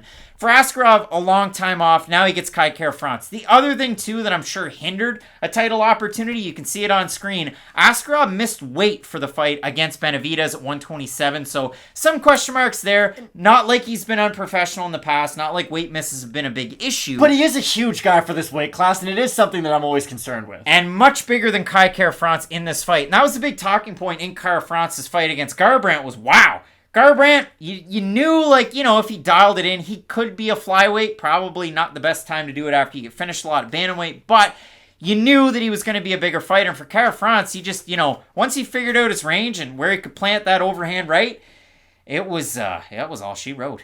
But again, I go back, boxing and MMA have a lot more in common than people would like to admit. And go back to the Garbrandt fight. One of my more confident picks that Kai Kara-France is going to be able to beat him. Because you have a guy who has a bad chin with a lot of losses at 135 who thought, hey, let's take another 10 pounds off my frame. Let's see if I'm more durable. It's like what I said about Dan Hooker. Dan Hooker moved weight one time. You can do it once. Then he did it twice, and we saw what happened. It's not a good idea to keep on changing your weight because it's just such a last resort, it feels like, to switch your career up. Now, against Askarov, he will be the much bigger guy. Askarov will be against Kara-France. But he's going to oddly be the slower guy too, and that's the weird thing about this matchup. Askarov's going to have a lot of the benefits of being the bigger guy, but there's a lot of weaknesses that come along with that too. And again, this is sort of the boxing mindset of it, because who hits harder one punch for one punch? I know a lot of people are probably going to think Kara-France, but just the way Askarov can lead guys into his straight shots, he hits pretty hard. I'm not ready to say Askarov hits harder the more I started thinking about that point. I'll say Kai Kara-France is at least the faster guy, but they both have very respectable power on the feet. I keep on looking at this fight, though, and looking at all the Kara-France matchups in the past. He always faces adversity, no matter what fight he is in. And yes, his record is a little salty. He's got quite a few losses for someone who has as many wins as he does. But when you look at Kara-France, you kind of have to bring up Matt Brown, whose fight we just broke down. When you fight the best of the best for the majority of your career, yeah, your record might not look great afterwards, but let's break down some of those fights. He had a really close fight with Brandon Moreno, and we're Brandon Moreno guys on this channel. I think we picked him to beat Figueiredo, 2 of the 3 times, if not all 3? But that was a really close fight, and Moreno was able to land a lead head kick a lot off his combinations, but Kara-France was able to stay very competitive later on into that fight, and ever since he has improved a lot. And then I go back to the Askarov fight against Moreno too. That was a weird fight, and I know it was a draw. I don't often say this. I felt like Brandon Moreno won that fight quite comfortably. Most people did, yeah. The last round I felt was a 10-8 because we've never really seen Askarov be controlled on the mat before. We've seen Kai Kara-France get controlled on the mat many times. But with Askarov, that was weird because that was the first time we had ever seen him in compromising positions on the mat. Again, not saying that's something that's going to come up in this fight, but it's never a position I thought we'd see him struggle in at the UFC level. So it was just sort of an interesting thing that we saw in that fight against Brandon Moreno. But again, we're talking about Brandon Moreno, former champion and one of the best grapplers in this division. I just think this fight's so much fun because on the feet, could Askarov knock out Kara-France? I mean, he could, but could Kara-France knock out Askarov like we saw Ilir Topuria knock out Jai Herbert? Yeah, and I think that's what makes this fight so much fun. So you look at this one, and again, a few weeks ago for Askarov, he's been training at the PI, a couple of different rounds there with Otman Zaitsar. Where are the potatoes, pal? Magomedov, hell of a fighter. You've got Albert Duraev, oddly enough, and Roman Dolidze. That picture was today. A few weeks ago, he's got Zuruk Adashev and Timur Valiev there as well. He's also born deaf. And you can hear 20% of sounds according to the internet now, and that's just absolutely crazy. I mean, to make it this far in the sport, former ACB champ, the reigning, the defending, he defended that belt a couple of different times. He has a twister win on his record. And when audible instructions from your coach during the fight are like a big part of the sport, like it just speaks to how good Askar really is. Yeah, I mean, this guy can change up his game plan on the fly. If I have to strike a little bit more, 100%. He can do it. And that's the thing. Out of Askarov, he's under 30. He continues to get better at striking. He's not near as good a striker as Kai Kara-France, but he continues to improve. And I love to see that. Like some people, you get to the big show and then all of a sudden, well, I'm good at this. I'm stagnant now, and I never get any better. And I like what I've seen out of Askarov as his fights have gone on. I know we saw a diminished version of Joe B, and that was a retirement fight, and it didn't go well for Benavidez in that one. But the counter to it is Askarov did look really good in that fight. For Kai Kara-France, diminished value of Garbrandt, possibly, but Kara-France looked really good in that fight. And again, if I look at the last 5 fights for Kara-France, because he's a much more active guy, a loss to Moreno, a win over Tyson Nam, who happens to be a pretty good wrestler in his own right, that wild AF fight against Brandon Royval that he did lose, the wild AF fight against Sergio Bontorin. From 10-8 to winning. Yeah, that was really crazy. So ultimately, Matt, again, both these guys, very, very good. For Kara-France, definitely a better level of competition. That might sound weird. Better level of competition outside of the UFC. A loss to Marc Mugen-Striegel. A loss to Danaa Bakary. If they did that rematch today, though, I'm very confident Kara-France would win. No way, Jose. I know. And then a loss to Pantoja on the Ultimate Fighter. But again, these are good fighters. They've all made it to the UFC, and Kara-France faced them outside of the UFC. So again, I absolutely love this fight, Matt. We talk about the odds here. Askarov, open to minus 200 favorite. Minus 327 is the comeback on best fight odds as of today. Kai Kara-France open plus 170 is plus 255. If we have a look at the Topology votes, Matt, I'm going to switch it up. I'm going to say over under 60% Kai Kara-France. I think Askarov will still be the favorite. Nah, rats. 1,058 total votes, 79% Askarov, 81% by decision. For the 21% that have Kara-France, 67% by knockout. So again, people, not that torn, but kind of torn, I guess. Askarov, very much the favorite in this one. Honestly, again, Askarov with the win over Benavidez, I scratch my head. Maybe he gets the title shot. Kara-France knocks out Garbrandt. I know it's just a name. I know he's not in the division, but when you win a fight like that on a pay-per-view, like a big-time pay-per-view, I would have thought at least we're going to get consideration. And you consider it too. I mean, we've had big-time flyweight fights not that long ago, and then this one ends up like, you know, Askarov, UFC 259 against Benavidez. Kara-France, UFC 269 against Garbrandt. And now, on a Columbus Fight Night, these guys could be fighting in a title eliminator. What's both guys' side piece Pantoja doing this whole time? Because it feels like he's the odd one out right now. Because in every division, there's always more than one person who has a claim to a title shot. You've got these fighters who feel like they're half a fight away, where it was like, okay, if the title wasn't booked right now, and if, you know, if the champion had no opponent, then maybe I could glide my way in there. Both of these guys are sort of in that position, and Pantoja himself could arguably say the exact same thing. He had a very close fight with Askarov, and honestly, if they made a 5-round fight of Pantoja versus Askarov, I would be here for it. And Pantoja versus Kara-France would be one of the great fights in UFC. That's something everybody would be excited for. It just feels like he is the odd third wheel, because all three of these fighters, to me, do have a pretty good claim to getting the title shot. Although Askarov was able to beat Pantoja, and he's sort of the other one in this triangle, that would put him ahead of Kara-France. But this is a great fight. But this is the way I think this fight's going to go. Askarov is the more skilled fighter if we stack both guys' skills up next to each other. He's the better grappler. Defensively, I do worry about him a little bit, just because when he does throw his strikes, it does take him a little bit of time to bring his hands back. And against someone like Kara-France, his nickname's Don't Blink. And you don't get the nickname like Don't Blink by being slow as molasses. Like, Kara-France, when he decides to really throw his boxing combinations, there's not a lot that his opponents can do about it. And that's why I understand why Askarov's such a big favorite. I really do. Like, he is as talented as you could be in this division. But he's probably going to choose to strike until he's forced not to. And that's going to give Kara-France a great opportunity to win this fight, especially early. But if he isn't able to get that win early, we were able to see what Askarov was able to do to Benavidez as that fight went on. And like you said, Benavidez isn't near his prime. Not at all. But Askarov was able to build as that fight went on, and this is what I'll say. I wasn't sold on Askarov after the Benavidez fight. I don't think anybody in this division should be a minus 300 favorite over Kai Kara-France, but if Askarov's able to look good in this fight, I will be the number one person at the front of the line saying he deserves a title shot, because I will be completely sold. So if there's like a line of salt near Vampire, can you go through the door, or are you picking Askarov, or are we staying outside? So I think Askarov's going to win. And if he does look impressive, I don't know why he wouldn't get the title shot next. I understand he might not be the most marketable guy in the world, but you're fighting at flyweight. None of the fighters are all that marketable, for being honest right now. Like, Brandon Moreno and Davison Figueiredo are unique because they had a very strong rivalry, and they're two strong personalities who can sell the fight. But outside of those two, there's not a lot of household names at this division, which... hopefully this fight is amazing and both these guys get a lot more notoriety. But I do have Askarov, even though I do think the odds should be closer. Big time fight coming up this weekend for me as well. I have Askarov. Again, I don't love him at a minus 300. He opened minus 200. I wish it was still there. But when I look at this one again, Kai Kara-France has a great opportunity. He's speedy. He can mix in the kicks, but he doesn't fight kick heavy. He has good takedown defense, but Askarov is one of those guys that just continues and continues and continues and has one of those motors. So for me, I do like Askarov in this spot. His striking's improved, but he's nowhere near the striker of Kai Kara-France. But I really want to hear from the people because, again, Matt, we look at Tapology and 21% of the fans have Kai Kara-France. I know there's going to be a ton of strong support down there in the comments section. I want to hear from you because, again, you're not wrong until Saturday night. And then after Saturday night, people like to just step on what you pick. But a big-time opportunity for both of these guys, and we're both going with Askarov in this fight. Awesome fight, though. Big-time co-main event, Joanne Wood taking on Alexa Grasso, and in the main event, Curtis Blaydes, Chris Daukaus. You're not going to want to miss it. Keep it locked in with Fight Night picks. We always say, let's get into it.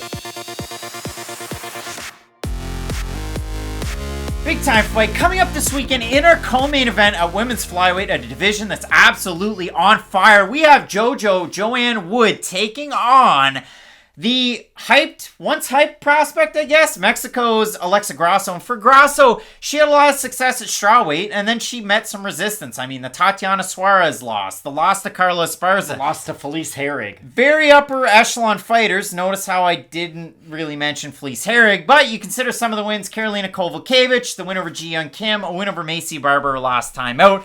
And the move up to flyweight was an opportunity to get into a division that wasn't so top heavy. So for Grasso, it's been a good move. She looked really, really good against Macy Barber. Great volume. Good job in the clinch. Good job defending some of those takedowns. I really, really liked what I saw out of Alexa Grasso a year ago. Yes, that fight was a year ago. So I'm eager to see, again, at 28, at this point in her career, what we can see out of Grasso, because we know exactly her style. Again, takedown defense, on point, boxing, good volume. You like to see it that way. When the takedowns are going through, again, Carla Esparza, Tatiana Suarez, so on and so forth. It's a lot of lockdown. That much is true. For Joanne Wood, we pretty much know the book on her. I mean, again, Marina Moroz in her UFC debut submits her, wins a performance of the night bonus. Whoever would have thought that would have happened? Probably not me. But for Joanne Wood at 125, had a bit of a career resurgence and a lot of split decisions. But you look at the 5-on-in for her, a win over Andrea Lee by split, a loss to Jennifer Maia by submission, and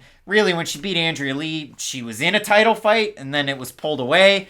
And then she fought Maia, and then she lost that title shot. She goes out and No. She was still guaranteed the title shot, decided to take the Maia fight, loses, and then lost her title shot. She didn't take that because she had to. She took that because she wanted to. Well, that's the point I'm trying to make. I guess our wires got crossed, but she fights Jessica Ai in a somewhat close fight, wins by decision, loses to Lauren Murphy by split decision, and then her last time out, fights Tyler Santos and loses quickly by submission. Tyler Santos gets a title shot. So, Matt, when it comes to this fight, Joanne Wood, I would say gatekeeper to the top 5, and Alexa Grasso looking to make those moves and start those grooves before they knew we were gone. So, a good opportunity for Wood here. Will she be able to match the volume of Alexa Grasso at distance? Will she be able to get into that clinch, land those nice elbows, and live up to the old nickname of Dr. Knievel? If Joanne Wood goes for a takedown before her UFC career is over, it's going to be in this fight. Because Alexa Grasso, and this is sort of the catch-22 in this fight, these are two of the worst defensive grapplers you will ever see in the UFC for where they are ranked in their division. Because here's the thing, Joanne Calderwood at one point was supposed to get a title shot against Valentina Shevchenko, but she has such a big weakness in her game, which is her overall grappling, and it's just never been a hole that she's been able to fix throughout her whole entire career. Now, I always bring up this point when we talk about Joanne Wood, and she has yet to prove me wrong. Like, an ideal Joanne Wood fight is still her winning by split decision. I always go back to this. Like, when we look up and down this card, for instance, when Kai Kara-France takes on Askarov, I have a good idea as to what his game plan is going to be. It's going to be, try to work in my leg kicks, work in my jab, flurry as fast as I can because I have a big speed advantage, and defend takedowns. We can both agree that's probably going to be his game plan.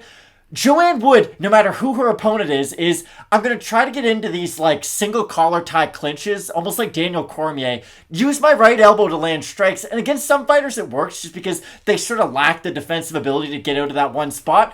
But if they don't, then she's just able to tee off on them. And even against Jessica Ai, who again is a title quality fighter in this division, because, you know, both these women were supposed to fight Valentina, one of them, of course, fighting Valentina.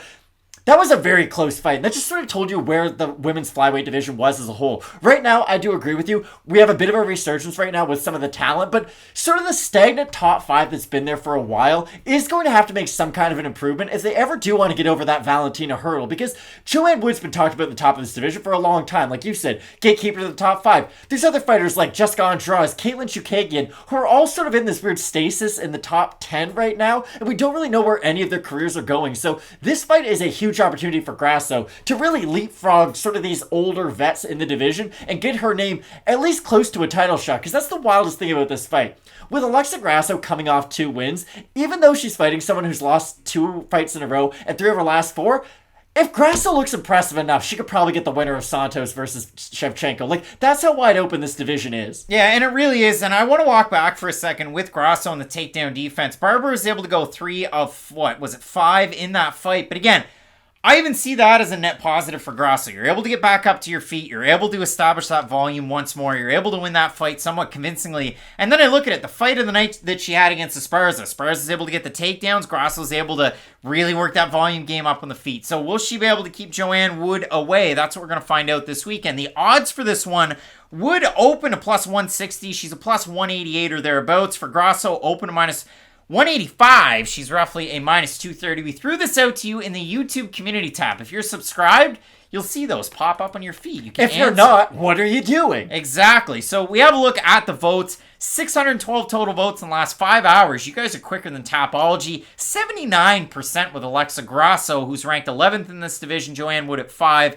Gatekeeping the top 6, I guess we could say. Out of those total votes and the comments, we have Alexa's layoff might give her a bit of an issue, but apart from that, I think her speed and hands will be too much for Wood, who hasn't been able to move her head too much in the past couple of fights. Michigonian saying minus 210 is good odds on Grasso here. First Last saying Grasso is going to outpoint her from distance and has a massive speed advantage. Wood is going to clinch and Grasso will reverse, have a dirty clinch, tee off against the cage, break, and repeat till Wood gets desperate again. And Drew Cliff with my favorite one out there saying Grasso's boxing should be the difference. Just stay out of the clinch and should dominate. Wood needs to close the distance and create close clinch situations. Get the fight to the mat if she can, taking Grasso 100%. So Matt, the fans have Grasso. The odds have Grasso. We've talked a lot about Grasso. I have Grasso.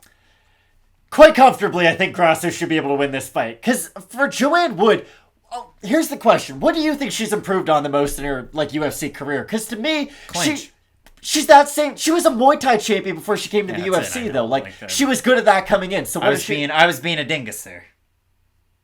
Answer the question then. She hasn't. That's the problem. I can't point to a single thing that that Joanne Wood does, and I think, wow, she's been able to improve tremendously in this. She looked great against Valerie Letourneau. That's the first women's flyweight fight in UFC history. They gave them sort of a weird special exemption before that division had ever been made. That's something I remember very well from that fight, and she destroyed Valerie Letourneau. And I really thought that was going to sort of begin, at least a new beginning, if you will, for Joanne Wood, but it never did, and she did fall back into her old habits. So I do expect Grasso to be able to go out there and really out-volume her. Both of us going with Mexico's Alexa Grasso in this matchup. Let us know down below in that comment section who you have in this fight. And in the main event at heavyweight, we have Razor Blaydes taking on Chris Daukaus. It's Kyle's brother. You're not going to want to miss it. Keep it locked in with Fight Night Picks. We always say, let's get into it. Big time fight coming up in our main event this weekend from Columbus. As always, one half of your host and duo, Craig Allen. You can find me on Twitter and Instagram at Craig Allen FNP. The man sitting next to me, to my left, to your right, Matt Allen on their respective socials at Matt Allen FNP. Very simple, very easy. Question mark kicks, also with the acronym of QMK. That's live 2 hours before the prelims every single weekend. We get a final look back at the week that was and get to offer up those picks and predictions and the QMK parlay. So coming up this weekend in our main event, really trying to one-up last weekend's main event of Tom Aspinall and Alexander Volkov, trying to book a ticket to a possible interim heavyweight title fight because Francis Ngannou recently had surgery on one of them knees that was all, I guess, sleeved up here in his fight against Ciryl Gane. We have Curtis Blaydes, we have Chris Daukaus. And for Daukaus, he's coming off an unceremonious loss to Derek Lewis where he got finished. His first loss in the UFC, his first loss since he fought for a title against Zhu Anyanwu over with CFFC. For Curtis Blaydes, he's coming off a fight where he got hit a few times by Jairzinho Rozenstruik. Before that, it was a fight against, a man that he had really had a little bit of beef with.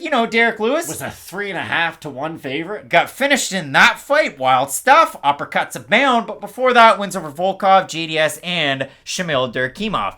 You know anything about Curtis Blaydes? He's going to strike a little bit, and then he's going to wrestle. And he's going to go hot and heavy, and he's going to be all on top. And I'm going to stop right there. Please do. But you know what you're going to get out of Curtis Blaydes. And for Chris Daukaus, the thing that I always come back to, he trains out of Martinez BJJ. I'm concerned about what's in your notes about Curtis Blaydes after that line.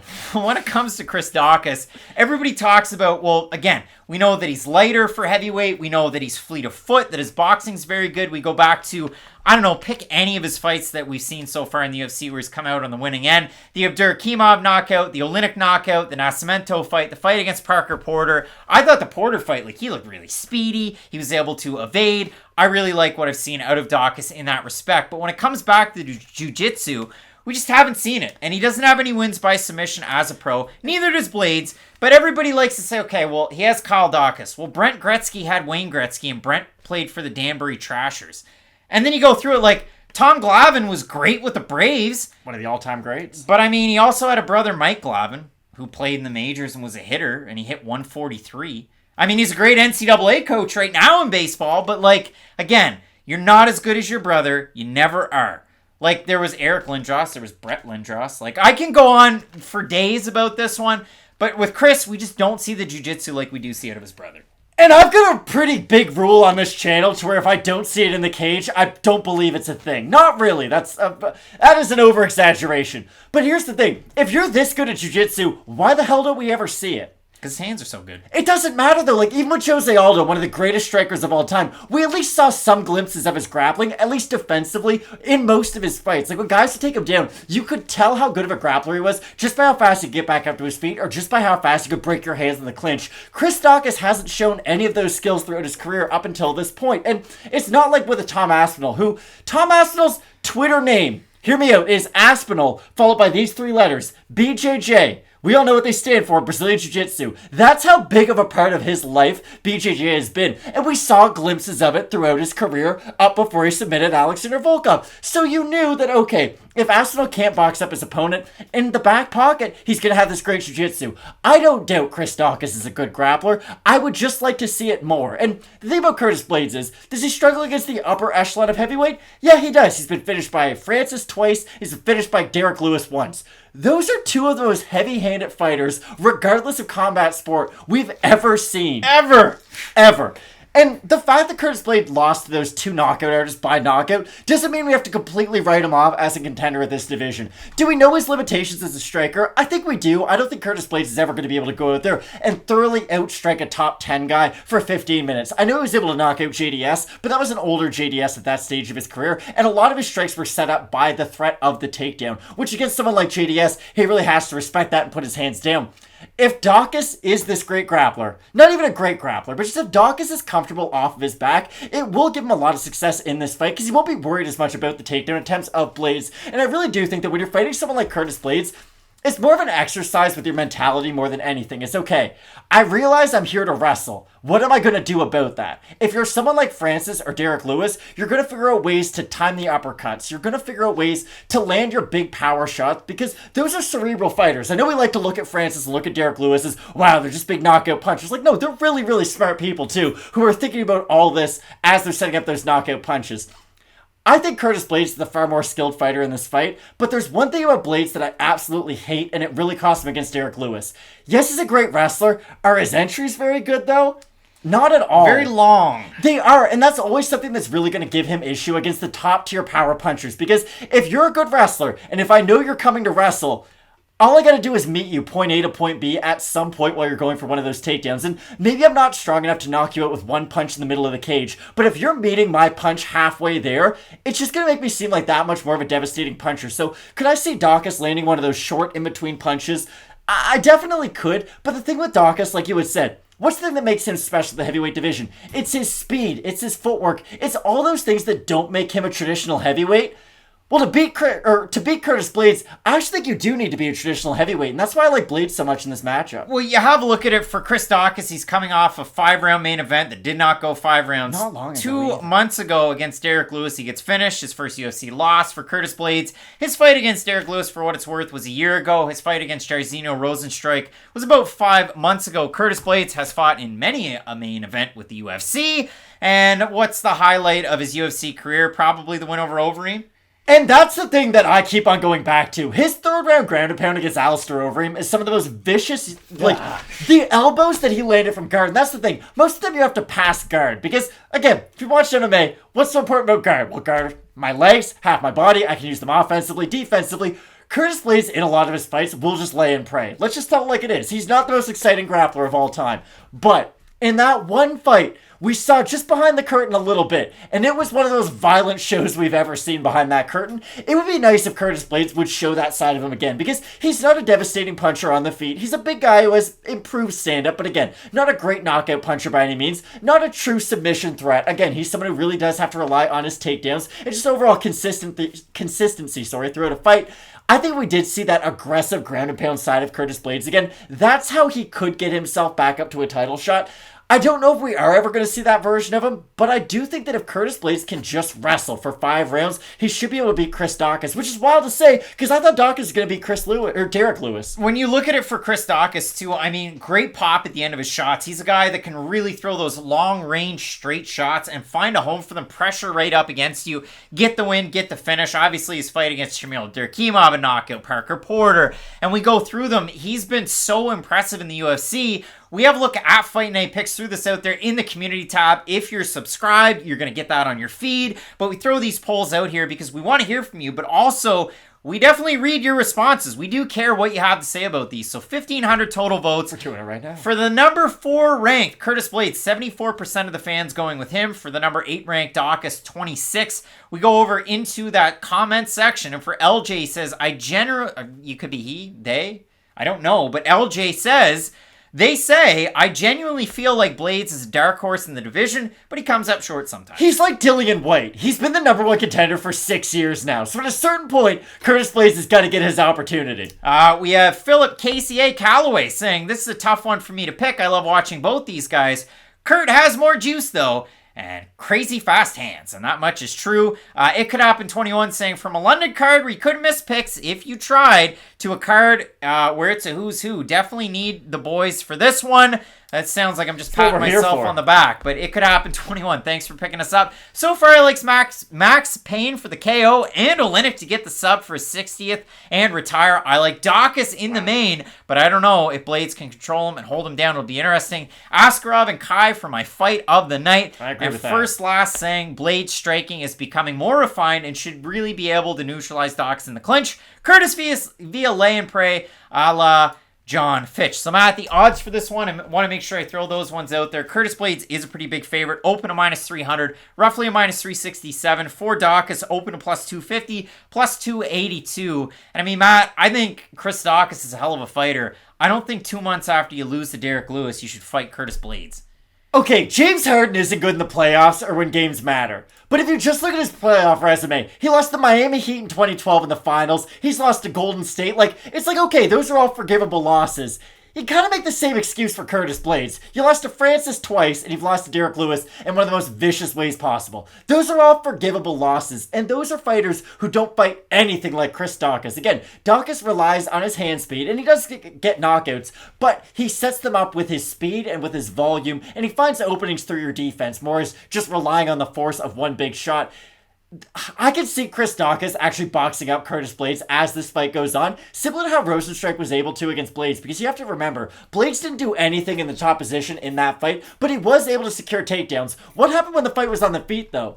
Jairzinho was having quite a bit of success. He landed that big flying knee that I still have no idea how Curtis Blaydes was able to eat, but This honestly is a closer fight, I think, than the odds would suggest, but I do think Curtis Blaydes can be able to get it done. We've never seen him get out-grappled in a UFC fight, and that really is important. We've seen him get outstruck by the most powerful strikers to ever walk the face of the earth. We've never seen him get out-grappled, and I don't think Chris Daukaus is going to be the first guy to do it. That's the one. I mean, listen, Brent has Wayne, or Wayne has Brent, and Chris has Kyle, but when I look at this one, I haven't seen it out of Chris Daukaus. I do believe his jiu-jitsu is great. I know. I see it on Instagram. I see it here. I see it there. I've talked about it his whole entire run up to this point. But I have a hard time seeing him finishing Curtis Blaydes on the mat. So for me, I like Curtis Blaydes. He has that Hall of Fame badge takedown ability that you like to see in this division. Everybody has to have something. For him, it's the takedowns. For Francis, it's the power. For Tom Aspinall... No, for Francis, it's the takedowns, Craig. For Tom Aspinall, he has all of the gemstones. So we'll see what happens there. But for me, I do have Blaydes in this one. But I'd love to hear some more of the comments that are going on over there in that community tab. Because again...